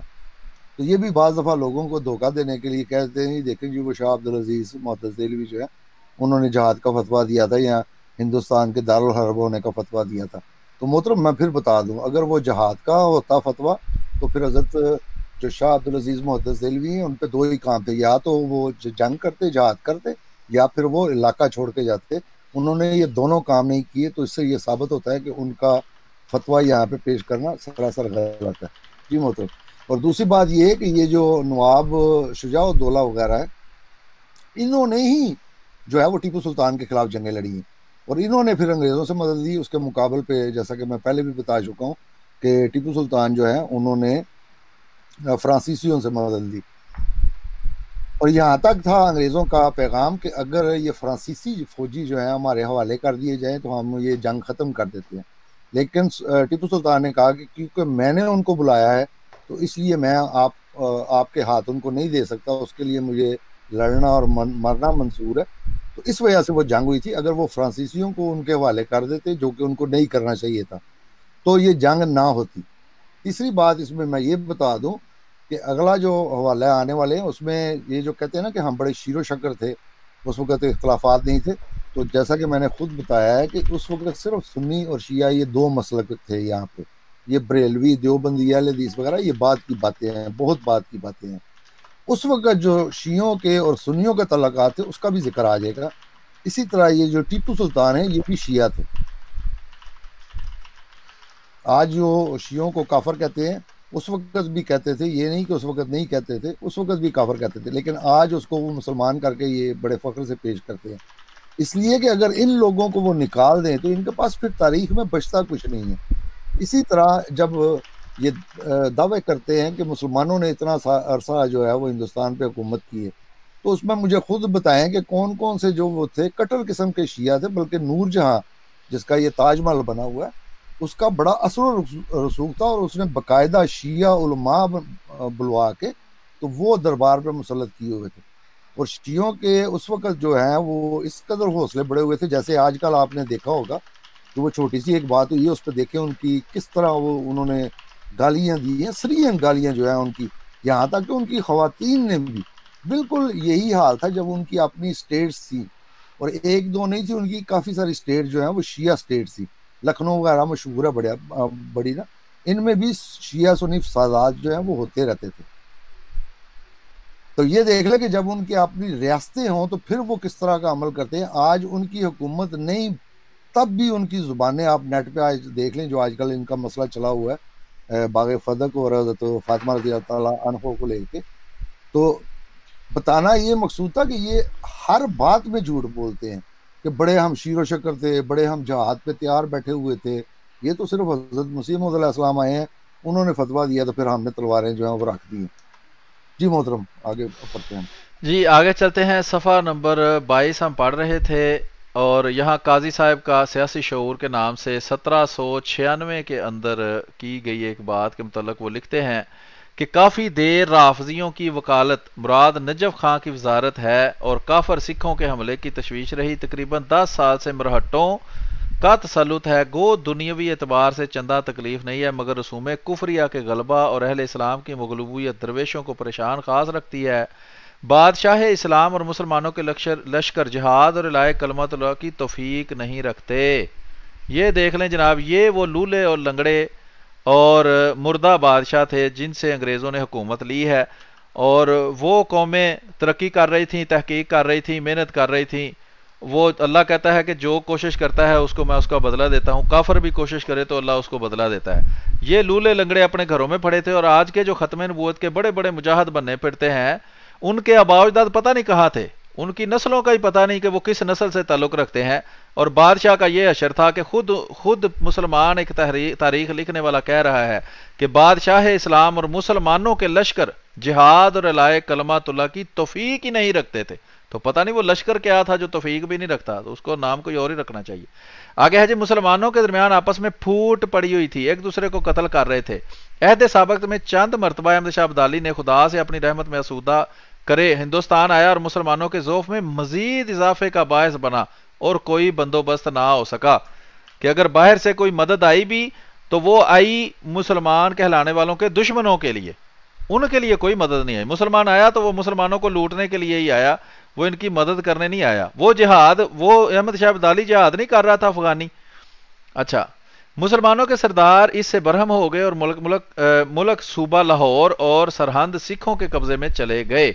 انہوں نے بزرگوں کے مزارات کو شہید کر دیا اور سخت فتنہ بتہ کیا، ان کا کوئی تدارک نہ ہو سکا۔ کہاں وہ مردہ حکومت دہلی میں جو بیٹھی تھی، وہ اس نے کیا تدارک کرنا تھا؟ اب سننے میں آ رہا ہے کہ شاہ امان اللہ جہاد کے ارادے سے اس جانب آ رہے ہیں، خدا کرے مسلمان مغلوب نہ اور کفار کا فتنہ جڑ سے اکھڑ جائے اور اسلام اور مسلمانوں کا غلبہ ہو جائے۔ لیکن یہ بھی بیچارہ خواب ہی تھا، ایسا کچھ بھی نہ ہو سکا۔ آگے ہے جی، اخلاقی تنزل اور احتجاج، اس کو ہم دیکھتے ہیں۔ آگے ہے رشوت ستانی، یہ بڑی بڑی خوبیاں جو مسلمان کہلانے والے مجاہدین ختم نبوت کے آباء و اجداد کی تھیں، وہ یہاں بیان کی جا رہی ہیں۔ ضعیف الاعتقادی، تصوف کی غلط اور محمل تشریحات۔ آگے صفحہ نمبر 25 پر لکھا ہے، خود حکمرانوں کی حالت بھی اس سے مختلف نہ تھی، چنانچہ ایک وقائع نویس خوشحال چاند نے لکھا ہے کہ جہاں دار شاہ اور اس کی محبوبہ لال کنور حضرت نصیر الدین چلاغ دہلوی کی باولی میں اس خیال کے تحت برہنہ نہایا کرتے تھے کیونکہ اس طرح نرینہ اولاد ہونے کی امید کی جاتی تھی۔ اسی ضعیف الاعتقادی نے ایک مغل حکمراں یعنی عالمگیر دور کی جان بھی لے لی تھی۔ یہ تھے وہ نام کے مسلمان جن سے حکومت چھینی گئی تھی۔ مجدد الافسانی کی تحریک احیاء دین کی باقیات و صالحات 1564 سے 1624 تک عہد اکبری اور عالمگیری میں وہ کر چکے تھے مجدد الافسانی۔ تو یہ والا جناب حوالہ جو ہے یہ جی جی محترم، اب ہم اگلے حوالے کی طرف چلتے ہیں۔ یہ ایک ہلکا سا وہ تصویر ہم نے دکھائی ہے کہ اس وقت کی صورتحال کیا تھی۔ انشاءاللہ وہ جو باقی اس میں وہ کچھ ڈاٹس جو ہیں وہ اگلا حوالہ جو ہے اس سے پورے ہو جائیں گے۔ باقی یہ جو آپ نے کہا یہ انگریزوں کی حکومت، تو خود ان کے گھر کے حوالے ہیں کہ یہ انگریزوں کی حکومت تو خود اللہ تعالیٰ لے کے آئے یہاں پہ، بلکہ مجذوبوں کا بھی ہاتھ تھا اس میں، اس وقت کے جو ان کے مجذوب تھے بڑے بڑے، تو یہ حکومت انہوں نے قائم کی تھی۔ انشاءاللہ جب وہ حوالے آئیں گے وہ بھی دکھائیں گے۔ اور دوسری بات یہ ہے کہ جس فوج میں نبی جو ہے وہ بذات خود شریک ہو، اس کے خلاف یہ کون سا جہاد لڑ سکتے تھے؟ انگریزوں کی فوج میں ان کے خود دو طبقے جو ہیں وہ حضرت خضر علیہ السلام کو نبی مانتے ہیں، تو جب انگریزوں کی فوج میں خود حضرت خضر علیہ السلام موجود تھے تو یہ کس کے خلاف جہاد کر رہے تھے؟ ایک نبی کے خلاف۔ انشاءاللہ اس کے بھی میں حوالے دوں گا۔ اور پھر دوسری بات یہ ہے کہ وہ لیڈر کے طور پہ ان کی لیڈ نہیں کر رہے تھے، بلکہ ان کے گھوڑوں کی وہ مالش کرنے والے کے طور پہ اس لشکر میں شامل تھے۔ تو انہوں نے کس کے خلاف جہاد کیا؟ اگر کیا تو پھر ایک نبی کے خلاف کیا، کیونکہ یہ دونوں جیسا کہ میں نے بڑھایا بریلوی بھی اور بعض دیوبندی بھی خضر کو یا خضر علیہ السلام ان کو یہ نبی مانتے ہیں، تو یہ نبیوں کے خلاف جہاد کرتے رہے پھر خود اپنی ہی تحریروں کے مطابق۔ جی محترم، اگلا والا ہم کھولتے ہیں، اس کو پڑھتے ہیں۔ اگلا حوالہ ہے جی، کتاب کا نام ہے فضائل صحابہ و اہل بیت رضوان اللہ اجمعین ما مکتوبات شاہ عبد العزیز و شاہ رفیع الدین دہلوی۔ شاہ عبد العزیز دہلوی نے یہ لکھی ہے کتاب 1243 یعنی 1824 میں حضرت مسیح موعود علیہ الصلوۃ والسلام کی پیدائش سے بھی پہلے، قومی کتب خانہ لاہور۔ جی کچھ کہنا؟ کریم، اس میں وہ دیکھیں گے آپ تو دیکھیں تقریباً 90 کے قریب صفحے لگے ہوئے ہیں، تو وہ تو نہیں ہم نے پڑھنے۔ اس میں خاص جو ہے وہ واقعات سنوں کے حساب سے، تاکہ وہ سن جو ہے وہ کس سن کی یہ بات ہو رہی ہے، جی جی صرف چند چیزہ جو ہے وہ ہم نے بیان کرنے والا۔ 90 صفحے جو ہیں وہ 2 گھنٹے لگے ہوئے پڑھتے ہوئے۔ جی جی کوئی بات۔ اچھا آگے چلتے ہیں جی، یہ اس کا ٹائٹل پیج ہے، یہ سن تباعت ہے، فروری سن 1967 میں یہ تباہ ہوئی ہے۔ اچھا جی، تو اور اس میں ایک اور وضاحت کر دوں کہ یہ دیوبندیوں کی لکھی ہوئی ہے۔ یہ محمد ایوب قادری صاحب جو ہیں یہ دیوبندی ہیں، اس لیے یہ دیوبندی کیونکہ ان کو بڑا چڑھا ہوا ہے تو وہ دیکھ لیں کہ اس وقت کے حالات و واقعات کیا ہے، نہیں یہ اوپر یہ کیونکہ کیوں یہی لکھا ہے یہ شاہ مصنفہ شاہ عبد العزیز دہلوی؟ یہ اچھا یہ عبد لیکن العزیز اس کا وہ نہیں ہے۔ مقدمہ، جی مقدمہ جو ہے یہ انہوں نے محمد ایوب قادری وغیرہ جو ہیں انہوں نے لکھا ہے، ہاں باقی صحیح، کتاب انہی کی ہے جن کا وہ پیچھے ذکر ہے، تو انہوں نے بھی اپنا ہاتھ ڈالا ہے اور اس کی ایک قسم کی انہوں نے تصدیق ہی کی ہے اس کتاب کی۔ جی تو اس بالکل۔ لیے یہ دیوبند جو آج کل کہتے ہیں کہ جی وہاں پہ اسلامی حکومت تھی اور بڑے بھائی چارے سے ہم رہ رہے تھے، کوئی فرقہ واریت نہیں تھی، یہ اس کی تصویر جو ہے وہ اب دکھانے لگا ہوں میں۔ یہ جی مقدمہ ہے لکھا ہوا از ایوب محمد ایوب قادری ایم اے صاحب، ستمبر سن 1746 کو دہلی میں پیدا ہوئے۔ شاہ عبد العزیز بن شاہ ولی اللہ، یہ ان کا تعارف ہے۔ شاہ ولی اللہ محدث دہلوی بڑے مشہور شخصیت ہیں، ان کے بیٹے ہیں شاہ عبد العزیز، وہ 1746 کو دہلی میں پیدا ہوئے۔ آگے تفصیل چلتی ہے یہ، اور یہ صفحہ نمبر 8 ہے، اس کے اوپر جو ہے وہ تھوڑی تفصیل لکھی ہے۔ اور شاہ عبد العزیز کا جو دور تھا وہ محمد شاہ بادشاہ 1748 کی حکومت کے آخری زمانہ میں وہ پیدا ہوئے تھے۔ پھر لکھا ہے یہاں تھوڑا سا میں پڑھتا ہوں مضمون کہ شاہ عبد العزیز کے بچپن میں احمد شاہ اندھا کر کے قید کر دیا گیا، عالمگیر ثانی کو قتل کر کے اس کی ناس جمنا میں ریتی میں پھینک دی گئی۔ شاہ عالم ثانی مدتوں پورب میں بھگتا پھرا، پھر انگریزوں سے معاہدہ کے بعد سیدھا سید ہا کی حمایت میں اس نے دہلی کے اجڑے تخت کو زینت بخشی۔ جی محترم، یہ دیکھ لیں کہ یہ کس دور کی باتیں ہو رہی ہیں، اوپر وہ سن لکھے ہوئے ہیں سارے، جی جی تو یہ پھر سندھیا یا سنیدہ کی بات کر رہا، وہ سید کی بات نہیں یہاں پہ کر رہا۔ تو معاہدے کے بعد اس نے اس کی فلاں کی حمایت حاصل کی، تو اس میں بھی انگریز اس کو دوبارہ لے کے آئے ہیں، انگریزوں نے وہ حکومت قائم کی ہے جس کو یہ کہتے ہیں کہ وہ یہ 1834 کی بات ہے یہ جی پھر سن جو ہیں وہ پیچھے ان کو دھیان سے دیکھ لیں کہ کس دور کی یہ باتیں ہو رہی ہیں. اس وقت انگریز اتنے تھے کہ جو حکومت قائم بھی تھی جس کو آج یہ اسلامی حکومت کہہ رہے ہیں اور پھر مسلمانوں سے چھیننا کہہ رہے ہیں, یہ وہ قائم کرنے والے بھی انگریز ہی تھے. جی محترم. اوپر لکھا ہوا ہے مغل بادشاہ اپنے وزراء عمرا کے ہاتھوں مجبور اور بے بس تھے، اور یہی وہ لوگ تھے جنہوں نے شاہ عبدالعزیز کے بچپن میں احمد شاہ کو اندھا کر کے قید کیا، اور انہی نے علم ثانی کو قتل کیا اور اس کی ناچ جمنا میں بہا دی تھی. یہ سارا کچھ کار کون رہا ہے؟ یہ اوپر لکھا ہوا ہے مغل بادشاہ کے وزراء اور عمراء یہ سارے کام کر رہے تھے. آگے ہے جی 1803 میں دہلی پر انگریزوں کا قبضہ ہو گیا. 1803 میں، یہ 1857 تو اس کے بہت بعد آیا ہے. وہ کہتے ہیں 1803 میں دہلی پر انگریزوں کا قبضہ ہو گیا. اکبر شاہ ثانی برائے نام پینشن خوار تھا. ٹھیک ہے جی. مغل متاخرین کے زمانے میں غیر مسلم طاقتیں پوری قوت سے ملک میں ہنگامہ رہا تھیں. پنجاب میں سکھوں، آگرہ اور بھرتپور میں جاٹوں، تمام ملک میں مرہٹوں نے ادھم مچا رکھا تھا. یہ وہ دور تھا جی جس میں انگریز آئے ہیں. یہ نہیں کہ مسلمان بڑی ٹھاٹ باٹ سے حکومت کر رہے تھے اور انہوں نے بڑی جنگ لڑ کے ان سے حکومت چینی ہے. یہ ذلیل و خوار وہاں ہو چکے تھے، ان کی حکومت برائے نام وہاں موجود تھی اور ارد گرد کے علاقوں میں مختلف قوموں کی حکومت قائم ہو چکی تھی. مرہٹوں کے ہاتھوں بستیاں ویران اور غیر آباد ہو چکی تھیں، کسی کا جان و مال محفوظ نہ تھا. مرہٹوں نے 17 حملے تو شمالی ہند پر کیے، جن میں پہلا حملہ سن 1741-42 اور آخری حملہ 1804 میں کیا تھا. مرہٹوں نے 6 مرتبہ بنگال پر تاخت کی پہلی 1741 میں آخری مرتبہ میں حملہ آور ہوئے. ٹھیک ہے جی. مرہٹوں اور سکھوں کے مظالم کے متعلق خود شاہ عبدالعزیز نے اپنے چچا اہل اللہ کو منظوم عربی حکایت میں لکھا کہ اللہ تعالیٰ سکھ اور مرہٹوں کو ہماری طرف سے مزہ چکھائے، بہت برا مزہ بہت جلد بلا تاخیر و مہلت، کہ ان شریروں نے اللہ کی بہت سی مخلوق کو شہید کر ڈالا. اور یہ دعا قبول کیسے ہوئی؟ مسلمانوں کے ہاتھوں نہیں، انگریزوں کے ہاتھوں، کہ ان مرہٹوں کو بھی اور سکھوں کو بھی اور سب نے مزہ آ کے انگریز نے سکھایا ہے. اس سے پہلے تو مسلمان مار کھاتے رہے ہیں، ان سے ذلیل و خوار ہوتے رہے ہیں. اللہ تعالیٰ نے جیسے چاہا ویسا ہوا ہے. آگے ہے مرکزی حکومت کی کمزوری اور بادحالی سے صوبے دار خود سر ہو چکے تھے. ٹھیک ہے جی. پھر آگے صفحہ نمبر 10 پہ ہے محمد شاہ کے زمانہ میں دکن کے ایک رئیس درگاہ کلی خان فلاں فلاں نے دہلی کی سیاست کی. یہ سیاحت نامہ فلاں بات سے لکھا ہوا ہے اور اس نے سارے حالات لکھے ہیں. مغل متاخرین کے زمانہ میں شاہی دربار میں ایرانی اور ترانی، شیعہ اور سنی دو مستقل پارٹیاں تھیں. دکن کے شیعہ حکومتوں نے قائم کی، دکن کی شیعہ حکومتوں نے قائم کی. ہاں یہ پیچھے کسی چیز کا ذکر ہے. اس کا اثر دربار سے لے کر بازار تک تھا. یوں تو اس تنظیم و فکر کی بنیاد دکن کے شیعہ حکومتوں نے قائم کی، مگر شمالی ہند میں ہمایوں کے دوبارہ ہندوستان آنے پر اس جماعت کو فروغ حاصل ہوا. آگے 1610-11 کا یہ واقعہ لکھا ہے. جہانگیر کے زمانہ میں زمام حکومت نور جہاں کے ہاتھ میں تھی، یعنی ایک عورت کے ہاتھ میں. آگے لکھا ہے اورنگزیب کا فرزند بہادر شاہ اول جب ترش نشین ہوا تو اس نے شیعہ مسلک اختیار کیا. مؤلف سیر المتاخرین نے یوں یوں لکھا ہے. صفحہ نمبر 12 میں لکھا ہے کہ خلفائے راشدین کے ذکر میں حضرت علی رضی اللہ عنہ کے نام کے ساتھ علی ولی اللہ وسیع رسول اللہ داخل کیا جائے. یہ اس نے حکم دیا تھا اپنی حکومت کے دوران. اس مناظرہ کے نتیجہ میں شمس العلماء مولوی ذکاء اللہ دہلوی لکھتے ہیں کہ اس معاوضے میں کئی روز لا کر ایک آدمی جن میں بعض افغان تمندار بھی تھے حاجی یار محمد سے متفق ہوئے.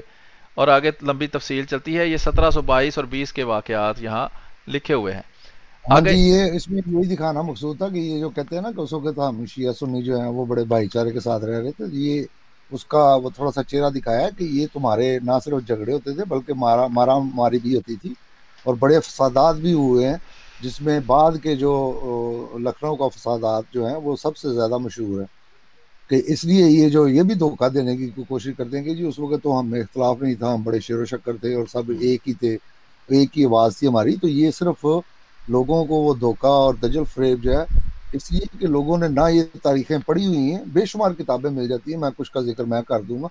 تو جب یہ ایک دوسرے کے خلاف بولتے ہیں تو پھر یہ کھول کھول کے بیان کرتے ہیں کہ کون جو ہے وہ کس کے خلاف لڑتا رہا اور کس نے انگریزوں کی مدد کی.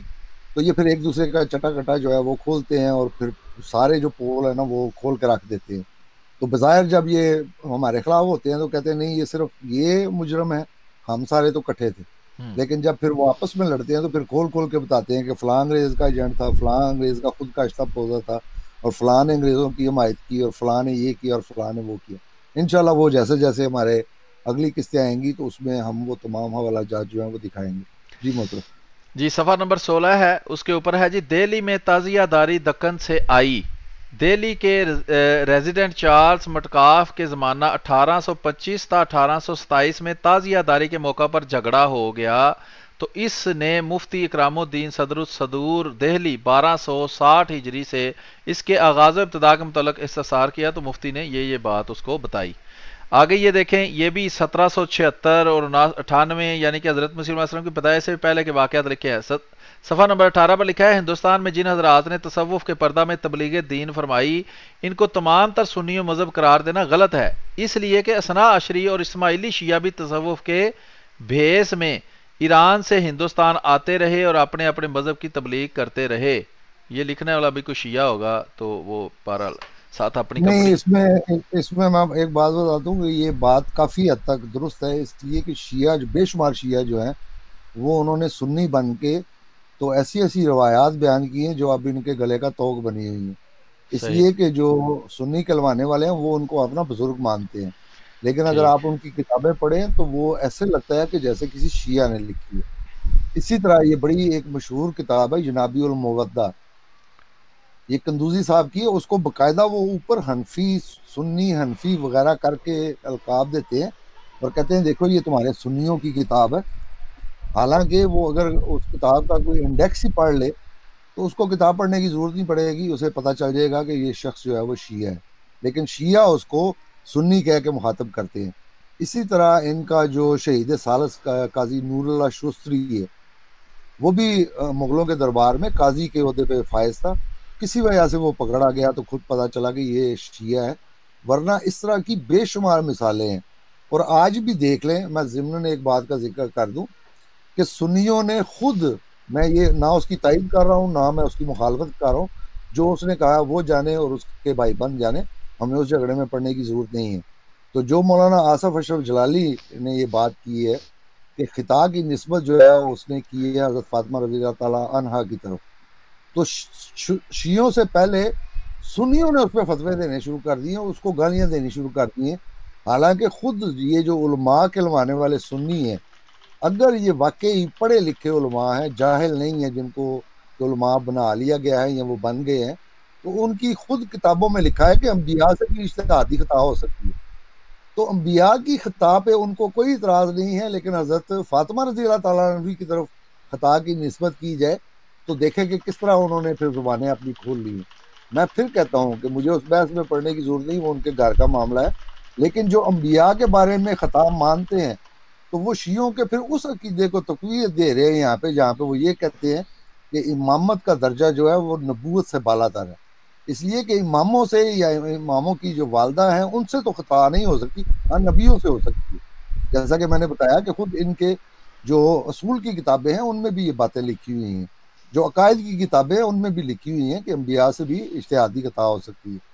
اسی طرح جو شیعہ ہیں وہ بھی کہتے ہیں کہ انبیاء کو خطا ہوئی ان سے کہ انہوں نے ولایت علی کو نہیں مانا، اس پہ حسد کیا، اس پہ شک کیا، اس وجہ سے حضرت آدم علیہ السلام کو، حضرت یونس علیہ السلام وغیرہ جو انبیاء ہیں ان کو اللہ تعالیٰ نے سزا دی، تو وہ بھی نبیوں سے خطاب وہ بھی مانتے ہیں، لیکن آج کے سنی جو ہیں وہ بھی اس میں شامل ہو گئے ہیں۔ بہرحال یہ ان کا گھر کا مسئلہ ہے، ضمن ایک بات میرے ذہن میں آ گئی تو میں نے کہا وہ بھی کر دوں۔ جی محترم۔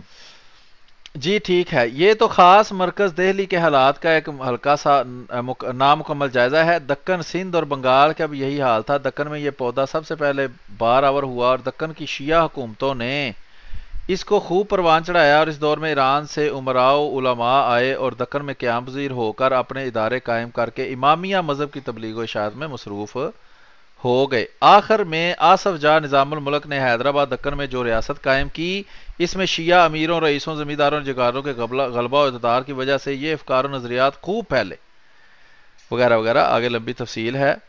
آگے صفحہ نمبر 20 پر بھی کلی خان ایک شیعہ امیر تھا، یعنی شیعہ کا تسلط جو ہے اس کے بارے میں تھوڑی اس میں وضاحت کی گئی ہے۔ آگے چلتے ہیں جی، یہ 1720-29 کا دور ہے۔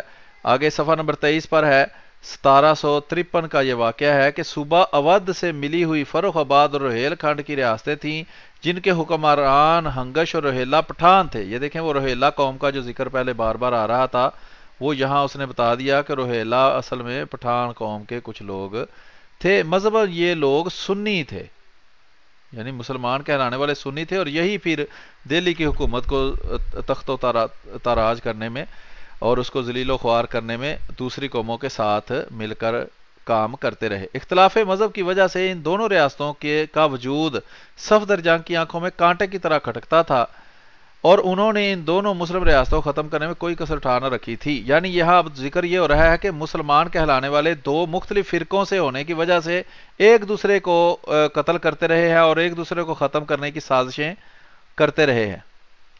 ٹھیک ہے جی. اس آرزو کی تکمیل ان کے بیٹے شجاع الدولہ اور پوتے آصف الدولہ کے ہاتھوں ہوئی. برہان الملک اور صفدر جنگ کے زمانہ میں بہت سے ایرانی اودھ میں آئے اور حکومت کے نظم و نسق میں ہاتھ بٹایا. نجم الغنی خان فلاں فلاں بات لکھتے ہیں. صاف ظاہر ہے کہ فوج کی ملازمت کے لیے اعلانی لباس اور زبان ضروری تھا تو الناس علی دین ملوکہم الناس و علی دین ملوکہم کہ جو عوام ہے وہ اپنی بادشاہ کے دین پر ہوتی ہے یعنی کہ بادشاہ جس مذہب کا ہوگا دین کا ہوگا عوام بھی آہستہ آہستہ پھر اس دین کو اختیار کر لیتی ہے.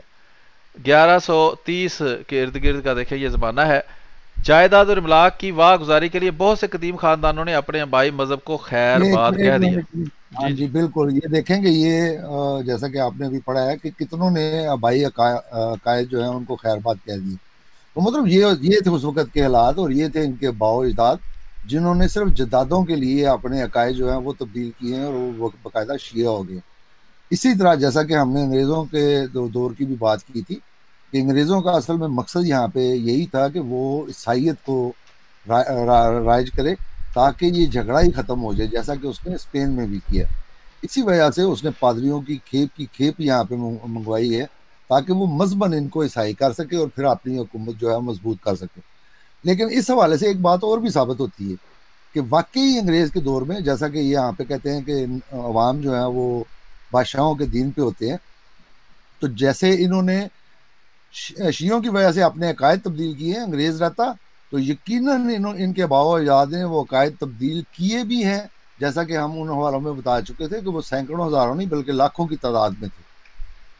تو اس لیے میں ان سے بار بار یہی کہتا ہوں کہ جو حالات تم نے جماعت احمدیہ پہ قائم کیے ہیں اس کے باوجود احمدیوں کا صبر اور حوصلہ دیکھ لو. تمہارے باؤ اجداد پہ یہ آیا ہوتا وقت یا تم پہ آئے تو تم تو کب کے جو چھوڑ چکے ہوتے دین پہ. اگر یہی حالات جو صورتحال اس وقت احمدیوں کی ہے پاکستان میں جس طرح کے ظلم و زیادتی حکومت کی طرف سے اور تمہاری طرف سے ہوتی ہے اگر یہی تمہارے ساتھ کی جائے تو تمہارے باؤ اجداد نے بھی جیسے مذہب چھوڑ دیا تھا تم اور تمہاری اولادیں بھی کب کی اپنے مذہب چھوڑ چکی ہوتی. جی محترم چلتے ہیں آگے چلتے ہیں جی. اودھ روہیل کھنڈ وغیرہ وغیرہ 1155 کا زمانہ. یہاں لکھا ہے جی فروخ آباد شجاع الدولہ کے ماتحت ہو گئی اور 1773 نواب مظفر جنگ نے باقاعدہ شیعہ مسلک اختیار کر لیا. یہ ابھی تک وہی مضمون چل رہے ہیں کہ حکومت کسی فرقے کی آئی ہے تو مختلف سنی جو ہیں وہ پھر شیعہ بن گئے ہیں اور اس طرح کے حالات آگے چل رہے ہیں. 1774 میں شجاع الدولہ نے انگریزوں کی مدد سے روہیلوں پر چڑھائی کی. یہ دیکھ لیں جناب جو پہلے بات ہم کر رہے تھے کہ مسلمان کہلانے والوں نے مختلف زمانے میں جب ان کی اپنی حکومتیں موجود تھیں اور دوسری قومیں ان پر چڑھائی کر کے ان کو شکستیں دیتی تھیں تو خود چونکہ انگریز جو تھا وہ اس جدید ہتھیار اس کے پاس تھا تجارت وہ کرتا تھا دولت اس کے پاس تھی تو اس سے مدد لیتے تھے یہ اور پھر مدد لینے کے بعد ان کو انعام و اکرام کے طور پر مختلف علاقے بھی دیتے تھے اور مختلف سہولتیں بھی دیتے تھے ٹیکس میں چھوٹ بھی دیتے تھے جس سے انگریز آہستہ آہستہ مضبوط اور طاقتور ہوتا گیا ہے. 28 آگے 29 ہے صفحہ نمبر اور اس کے بعد 30 اس پہ بھی کوئی ایسا نہیں. اس کے بعد صفحہ نمبر 31 کے اوپر 1820 اور ملا محمد فرنگی محلی اختلاف عقائد کی وجہ سے لکھنؤ سے خارج البلد کر دیے گئے. یہ دیکھ لیں کہ مسلمان آپس میں کس طرح آہستہ آہستہ پھٹتے جا رہے ہیں صرف اس لیے کہ کوئی شیعہ ہے تو کوئی سنی ہے اور وہ آپس میں جب ایک دوسرے سے پھٹے ہیں تو ظاہری بات ہے پھر لوگوں نے ان کی اس پھاٹا پھاٹی کا فائدہ بھی اٹھایا ہے. روہیلوں کے مرکزی مقامات کے محلات اور سرائیں ضبط ہو گئی. ان شیعہ عمال اور فساس کو ملی جو آصف الدولہ کی طرف سے ان مقامات پر مقرر ہوئے آنولہ میں نواب علی محمد خان کے قلعہ میں شیعہ سادات آباد کیے گئے. یہ لوگ 1947 تک قلعہ کے ایک حصہ چوبرجی میں قابض و دخیل رہے. سن 1947 تک، پاکستان بننے تک. ہاں آگے ہے جی صفحہ نمبر 34 پر لکھا ہے کہ سرزمین روہیل کھنڈ میں موجودہ زمانے کی سی دھوم دھام کی محرمداری، جس میں باجے، تاشے، نوبت، علم، تخت، تعزیوں وغیرہ کے جلوس نکالے جاتے ہیں، اس کا روہیلیوں کے دور حکومت یا اس سے قبل کے زمانہ میں جہاں تک کی گئی ہے موجود نہیں ملتا، کیونکہ روہیلے جو تھے وہ پٹھان قوم سے تھے اور سنی تھے مذہباً. آگے شیعہ کا آگے مزید ذکر ہے. صفحہ نمبر ہم پہنچ چکے ہیں 35 پر لکھا ہے غرض کے آصف الدولہ کے دور میں روہیل کھنڈ میں اثنا عشری مسلک کو خوب نشر و شاعت ہوئی. حکومت کی طرف سے تحریص و ترغیب اور تنبیہ اور تخویف کے حربے بھی استعمال کیے گئے. گزٹر مراد آباد کے درج ذیل اقتباس ملاحظہ ہو. لکھا ہے نوابان اودھ چونکہ بذات خود غالی شیعہ تھے، اس لیے امراء کے بہت سے سیدوں نے اپنے قدیم مذہب شیعت پھر اختیار کر لیا، اور اسی طرح تبدیلی مذہب کرنے سے انہیں بہت سے دنیاوی فوائد بھی صحرائی اور سکنائی جائیداد و املاک کا حصول صورت میں ہو گئے، کہ صرف دنیا کے حصول کے لیے یہ لوگ جو ہیں وہ اپنے مذہب بدلتے رہے، جب جہاں جس کی ضرورت پڑی وہ والا مذہب انہوں نے اختیار کر لیا. اسی طرح یہ 1774 کے واقعات ہیں. کچھ آگے چلتے ہیں. مفتی صاحب نے علاوہ ہدایہ اور عطایہ کے حکومت کے مذہب بھی اختیار کر لیا. یہ دیکھیں وہ لمبے بے شمار واقعات ہیں، اور ان کی اولاد اس وقت تک شیعت پر قائم ہے. تو یہ شیعہ مذہب کس طرح پھیلا ہے یہ بھی آپ کو اندازہ ہو گیا ہوگا اب، کہ حکومت جب ان کی آئی ہے تو وہ ساتھ مذہبی اور یہ ویسے دنیا کے اندر یہ انسان کی فطرت میں داخل ہے. جن علاقوں کے اندر مسلمان قابض رہے ہیں وہ اکثریت پھر مسلمان ان کی عوام ہو گئی ہے، اور جہاں عیسائی قابض رہے ہیں وہ عیسائی ہو گئی ہے. یہ جو بہت بڑا مورخ گزرا ہے ابن خلدون، اس کا بھی یہی تجزیہ ہے اور حقیقت بھی یہی ہے.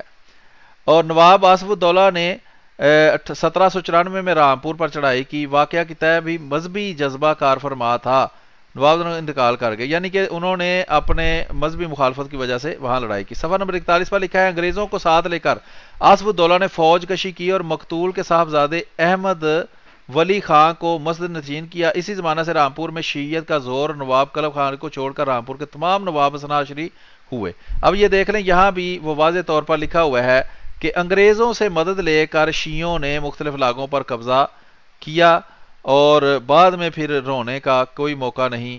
اور ہو سکتا ہے کہ جب آخر میں شیعوں یہ 1857 کے اندر بھی جو ہوا ہے اس میں بھی شیعوں نے کافی مدد کی ہو انگریزوں کی، کہ وہ مرکزی حکومت پر بھی قابض ہوں اور وہ آرام سے اپنی انجوائمنٹ کر سکیں. آگے ہے صفحہ نمبر 45. یہ پہلا دن ہے کہ وسط ہند میں شیعوں نے اپنا جمعہ اور جماعت علیحدہ کر لیا. نائب امام کی حیثیت سے مجتہدین کے ہاتھ میں زمام مذہب دے دی گئی. جی محترم، آپ 49 پہ آ جاتے ہیں، وہاں پہ تھوڑا سا پڑھتے ہیں. میرا خیال ہے کہ 1 گھنٹہ تقریباً ہونے والا ہے یا ہو گیا ہے، تو اس کو ٹھیک پھر چھوڑ دیتے ہیں. جی یہ جی اٹیچمنٹ میں لگ جائے گا، باقی جس نے پڑھنا ہے وہ دیکھ لے. بتانے کا مقصد یہی تھا کہ یہ علیحدہ علیحدہ ریاستیں تھیں، یہ خود انگریزوں سے مدد لیتے تھے. انگریز ان کی طرف سے ہو کے دوسرے مسلمانوں کے ساتھ وہ لڑائیاں کیا کرتے تھے. اسی طرح جہاں پہ ان کا بس چلتا تھا وہ پھر انگریزوں سے مدد لیتے تھے. تو انگریزوں نے دونوں طرف کیا ہے. جب ادھر سے آفر بڑی ہوئی ہے تو ان کی طرف سے وہ لڑے ہیں، جب ادھر سے ان کو بڑی آفر ہوئی ہے تو پھر ان کی طرف سے وہ لڑے ہیں. تو اس لیے دکھانے کا مقصد یہ تھا کہ یہ 1857 جو ہے وہاں پہ کوئی باقاعدہ ملک نہیں تھا جہاں پہ آ کے انہوں نے حملہ کیا اور حکومت جو اپنی قائم کر لی اور مسلمانوں سے حکومت چھین لی. یہ عرصہ پچھلے تقریباً 100 سال سے بھی پہلے کا ہے جہاں پہ انہوں نے اپنی حکومتیں قائم کرنی شروع کر دی تھی. اور یہ مختلف راجے مہاراجے تھے، ان کی ریاستیں تھیں. جیسا کہ ایک اور ذکر بھی ہے کہ صوبے دار تک جو ہیں وہ بھی خود سر ہو گئے تھے، انہوں نے بھی اپنی اپنی حکومتیں جو ہیں وہ قائم کر لی تھی. وہ جو مرکزی حکومت ہے اس کے انڈر نہیں تھے. اور مرکزی حکومت جیسا کہ ہم نے یہاں پہ دکھایا ہے کہ وہ بھی انگریزوں کی مرضی سے قائم ہوئی. اور وہ جو پینشن کا ذکر ہے تو وہ انگریزوں سے ان کو پینشن ملا کرتی تھی. تو وہ اپنے پینشن دار جو ہے وہ 1857 میں آ کر انہوں نے ختم کر دیے. یہ ہوا ہے سارا مسئلہ جس کو اتنا بڑا چڑھا کے یہاں پہ پیش کیا جاتا ہے. تو صرف 49 کا ایک چھوٹا سا وہ ہم پڑھ دیتے ہیں. اس میں بھی یہی ذکر ہے کہ اس زمانے میں دہلی میں ذوالفقار الدولہ نجف خان امیر وغیرہ یہ 82 کی بات ہو رہی ہے، تو یہاں پہ بھی یہی ذکر ہے. تو اس نے بھی انگریزوں نے نجف خان کو سپہ سالار فوج کی حیثیت سے بادشاہ کے ساتھ بھیجا. تو یہ انگریز دیکھ لیں کہ عمل دخل جوان کا بہت پہلے کا شروع ہو چکا تھا، اور بہت سے علاقوں پہ وہ پہلے سے ہی قبضہ تھا ان کا، ان کے ہی احکامات جو ہیں وہ چلتے تھے. باقی آگے دوسرا ہم نے جو دکھانا تھا کہ یہ جو کہتے ہیں بڑے شیر و شکر تھے، سنی شیعہ کا کوئی اختلاف نہیں تھا. تو یہ بھی وہ تاریخ کا ایک پیج ہے جو ہم نے دکھایا ہے کہ کس طرح شیعہ ریاستیں اور مسلمان جو ریاستیں ہیں، سنی ریاستیں جو ہیں، وہ مذہب کے نام پہ اور اس تعصب کی وجہ سے ایک دوسرے کے خلاف لڑائیاں لڑتے رہے ہیں. تو جی محترم بتا دیں آپ کتنا ٹائم ہو گیا؟ اگر تو 1 گھنٹہ پورا ہو گیا. اسی طرح وہ صفحہ 55 پہ کہتے ہیں کہ شاہ عبدالعزیز دہلوی نے 30 جون 1807، یہ بھی ایک مزے کا حوالہ تھا، اچھا ہوا کہ یہ مس نہیں ہوا. کہتے ہیں کہ شاہ عبدالعزیز دہلوی نے، یہ وہی محدث دہلوی جن کا یہ فتویٰ دارالحرب کا بیان کرتے ہیں، یہ ان کا ذکر خیر ہے. وہ کہتے ہیں کہ 30 جون 1807 کو ایک درخواست ریزیڈنٹ دہلی کے توسط سے سیکٹری پولیٹیکل ڈپارٹمنٹ کو دی. تو یہ انگریزوں سے تو خود درخواستیں کر کر کے تو اپنی جدادیں جو ہیں وہ واپس کرا رہے تھے. انہوں نے اس کے خلاف جہاد کا فتویٰ کیوں دینا تھا؟ جن کے بارے میں عام طور پہ یہی مشہور کیا جاتا ہے کہ پہلا فتویٰ جو ہے وہ شاہ عبدالعزیز نے دیا ہے. تو یہ یہاں پہ اس کا بھی رد ہے. اسی طرح وہ اسی صفحے کے آخر پہ لکھتے ہیں کہ شاہ عبدالعزیز دہلوی کی یہ درخواست منظور ہو گئی اور 10 جولائی 1807 سیکٹری پولیٹیکل ڈپارٹمنٹ کی طرف سے ریزیڈنٹ کو اطلاع دی گئی کہ گورنمنٹ شاہ عبدالعزیز کی جداد واز ہونے کی تجویز جو ہے وہ منظور کرتی ہے. تو دیکھ لیں، میرا خیال ہے کہ 1 گھنٹہ جو پورا ہو گیا، باقی ہم حوالے لگا دیں گے انشاءاللہ. جس نے وہ پڑھنے ہوں گے وہ وہاں پہ پھر پڑھ لیں. جی 1 گھنٹہ 15 منٹ ہو چکے ہیں.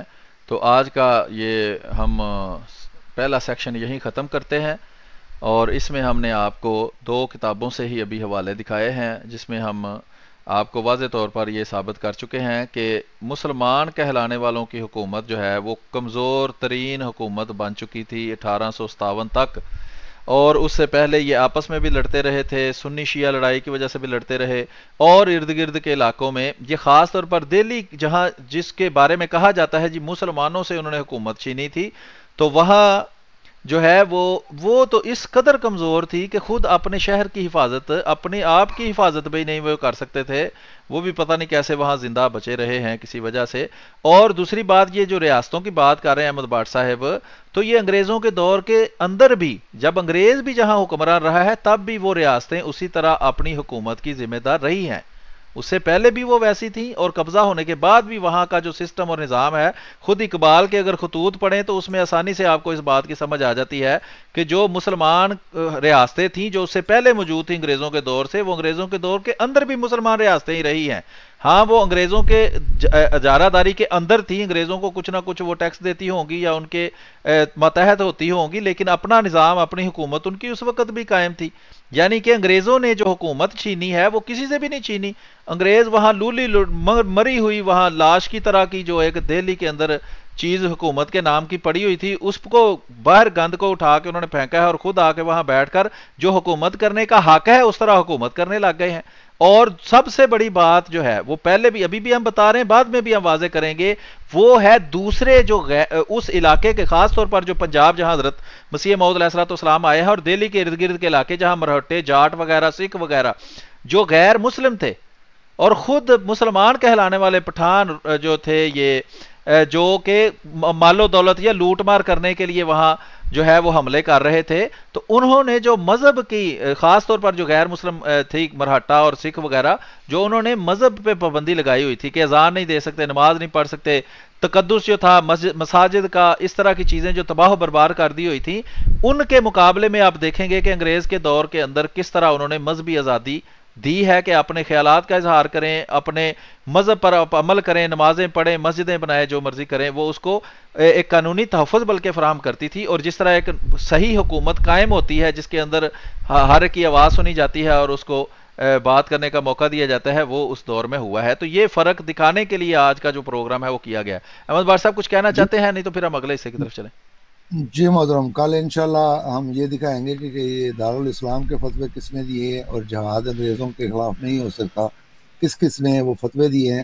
اسی طرح جو میں نے اشارتاً کہا تھا کہ خضر جو ہیں وہ انگریزوں کی فوج میں تھے، اور کتنے کتنے بڑے مفتیان جو ہیں جن کے ہزاروں لاکھوں جو ہیں اس وقت مرید تھے، اور ان کا اثر و رسوخ جو ہے وہ ہندو پاکستان پہ تھا، برصغیر پاکستان پہ تھا، ان کے فتوے تھے. تو اس میں وہ پھر الٹا الزام جو ہے وہ ہم پہ لگاتے ہیں کہ صرف ان کے فتویٰ دینے کی وجہ سے ہم نے جہاز جو چھوڑ دیا.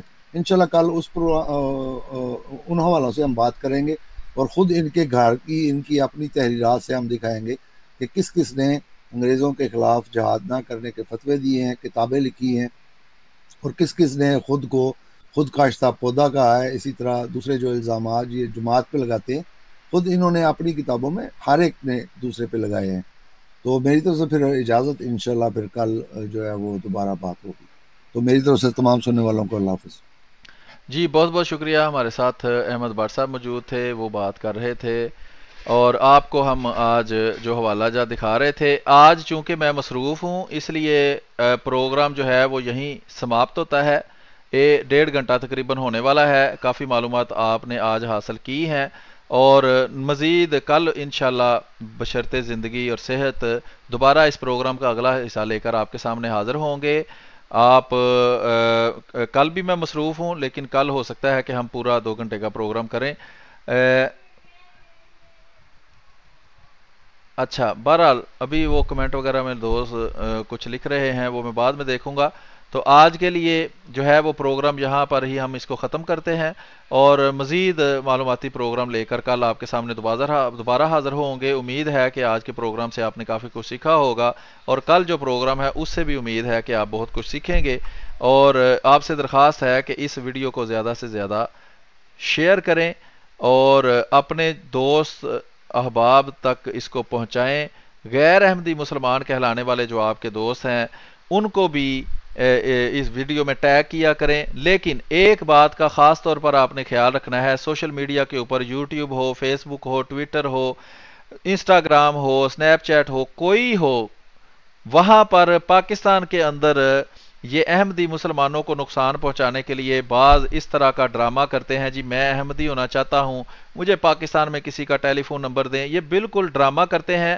جو احمدی ہونا چاہتا ہے اس کو ایک ہی جواب دیں کہ آپ خلیفۃ المسیح کو خط لکھیں اور خلیفۃ المسیح کو اپنے حالات بتائیں. وہ جو فیصلہ کریں گے، کیونکہ بیعت آخر کار جو بھی کرے، جہاں سے بھی کرے، وہ خلیفۃ المسیح حضرت مرزا مسرور احمد ایدہ اللہ تعالیٰ بنصر العزیز نے قبول کرنی ہوتی ہے. کسی بندے کو، پاکستان کے کسی بھی بندے کا کوئی رابطہ نمبر، کوئی ایڈریس، کوئی نام آپ دوستوں نے نہیں دینا. جو احمدی مسلمان ہے پاکستان کے اندر، احمدی مسلمانوں کو نقصان پہنچانے کے لیے لوگ سوشل میڈیا پر ڈرامہ کرتے ہیں. میں احمدی ہونا چاہتا ہوں، مجھے کسی کا یہاں نمبر دیں، کسی کا ایڈریس دیں، کسی کا نام دیں. وہ لے کر ان کو وہ پھر نقصان پہنچاتے ہیں. اگر کوئی سچ مچ احمدی ہونا بھی چاہتا ہے تو اس کو بھی ہم کچھ نہیں معلومات دے سکتے. ہمیں نہیں پتا کہ کون چور ہے اور کون سعد ہے. اس لیے ہر ایک کے لیے آپ دوست یہی جواب رکھیں کہ خلیفۃ المسیح کو آپ خط لکھیں. اور اس کا آسان طریقہ میں آپ کو بتاتا ہوں کہ آپ گوگل میں جائیں، گوگل میں جانا جائیں، نہیں جانا نہ جائیں، لیکن یہ دیکھیں اس میں ہے، یہ ایڈریس ہے حضرت خلیفۃ المسیح کا. یہ میں آپ کے سامنے کھولتا ہوں، یہ الاسلام پر لگا ہوا ہے. میں مزید ویب سائٹوں پر یہ ایڈریس لگا دوں گا. یہ ایڈریس ہے حضرت خلیفۃ المسیح کا. یہ یونائٹڈ کنگڈم، اسلام آباد، شیپ ایتھ لین، ٹلفورڈ، GU10 2AQ. اس کو کاپی کر کے رکھ لیں. جو بھی آپ سے کہے میں احمدی ہونا چاہتا ہوں، اس کو یہ ایڈریس بھیجیں اور اس کو کہیں کہ یہاں خط لکھو. وہ خط لکھے، اس میں حضرت خلیفۃ المسیح جو بھی اس کے بارے میں فیصلہ کرنا چاہیں وہ فیصلہ کریں گے. لیکن آپ نے اس کو پاکستان کے اندر کسی بھی اپنے جاننے والے یا کسی بھی بندے کی کوئی معلومات، نہ ٹیلی فون نمبر دینا ہے، نہ نام بتانا ہے، نہ ہی کوئی اور چیز دینی ہے. دوسرا ایڈریس یہ ہے، یہ یونائٹڈ اسٹیٹس کا ہے، یہ جرمنی کا ہے، جو جرمنی میں مرکز ہے اس کا ہے، یہ کینیڈا مرکز کا ہے. مرکز سے کوئی رابطہ کرے، مرکز اس کو جو دل کرتا ہے، وہ جماعت کا آفیشیل ایک فورم ہوتا ہے، اور وہاں پر وہ جو چاہیں اس کو گائیڈ کریں جس طرح بھی وہ چاہیں. ٹھیک ہے، یہ بھی ایک ایڈریس ہے، یہاں بھی بھیجا جا سکتا ہے. یہ دیکھیں لکھا ہوا ہے باقاعدہ اوپر، لیٹر ٹو حضرت خلیفۃ المسیح، کہ حضرت مرزا مسرور احمد ایدہ تعالیٰ بنصر العزیز کو خط لکھنا ہے تو اس پتے پر لکھیں یا اس پتے پر لکھیں. اوپر پتے دونوں لکھے ہوئے ہیں UK کے، اور یہ 2 فیکس نمبر بھی دیے ہوئے ہیں کہ یہاں پر آپ فیکس بھی کر سکتے ہیں. اگر آپ حضور کو خط لکھنا چاہتے ہیں، جو بندہ ہمیں نہیں پتا، اب کوئی بندہ کہہ رہا ہے جی میں بیعت کرنا چاہتا ہوں، وہ سچا ہے یا جھوٹا ہے؟ ہم ہر ایک کو یہ بھی نہیں کہہ سکتے تم جھوٹ بولتے ہو، تم ڈرامے کرتے ہو۔ اس لیے صرف کسی کی معلومات دینے کی بجائے آپ یہ کریں کہ آپ ان کو کہیں کہ یہ دو پتے ہیں، اس پر خط لکھ سکتے ہیں، یا یہ جو ٹیلی فون نمبر ہے اس پر آپ فیکس کر سکتے ہیں اپنی بارے میں معلومات لکھ کر کے، جو بھی آپ کرنا چاہتے ہیں۔ تو یہ گزارش آپ سے کرنی تھی تاکہ جو مسلمان کہلانے کے مدعی ہیں نام نہاد دھوکہ بازی کر کے کسی احمدی مسلمان بھائی کو نقصان نہ پہنچا سکیں۔ تو آج کا پروگرام یہیں ختم ہوتا ہے، آپ اپنی دعاؤں میں یاد رکھیں۔ وآخر دعوانا ان الحمد للہ رب العالمین۔ اللہم صلی علی محمد وعلی آل محمد کما صلیت علی ابراہیم وعلی آل ابراہیم انکا حمید مجید۔ اللہم بارک علی محمد وعلی آل محمد کما بارکت علی ابراہیم وعلی آل ابراہیم انکا حمید مجید۔ السلام علیکم ورحمۃ اللہ وبرکاتہ۔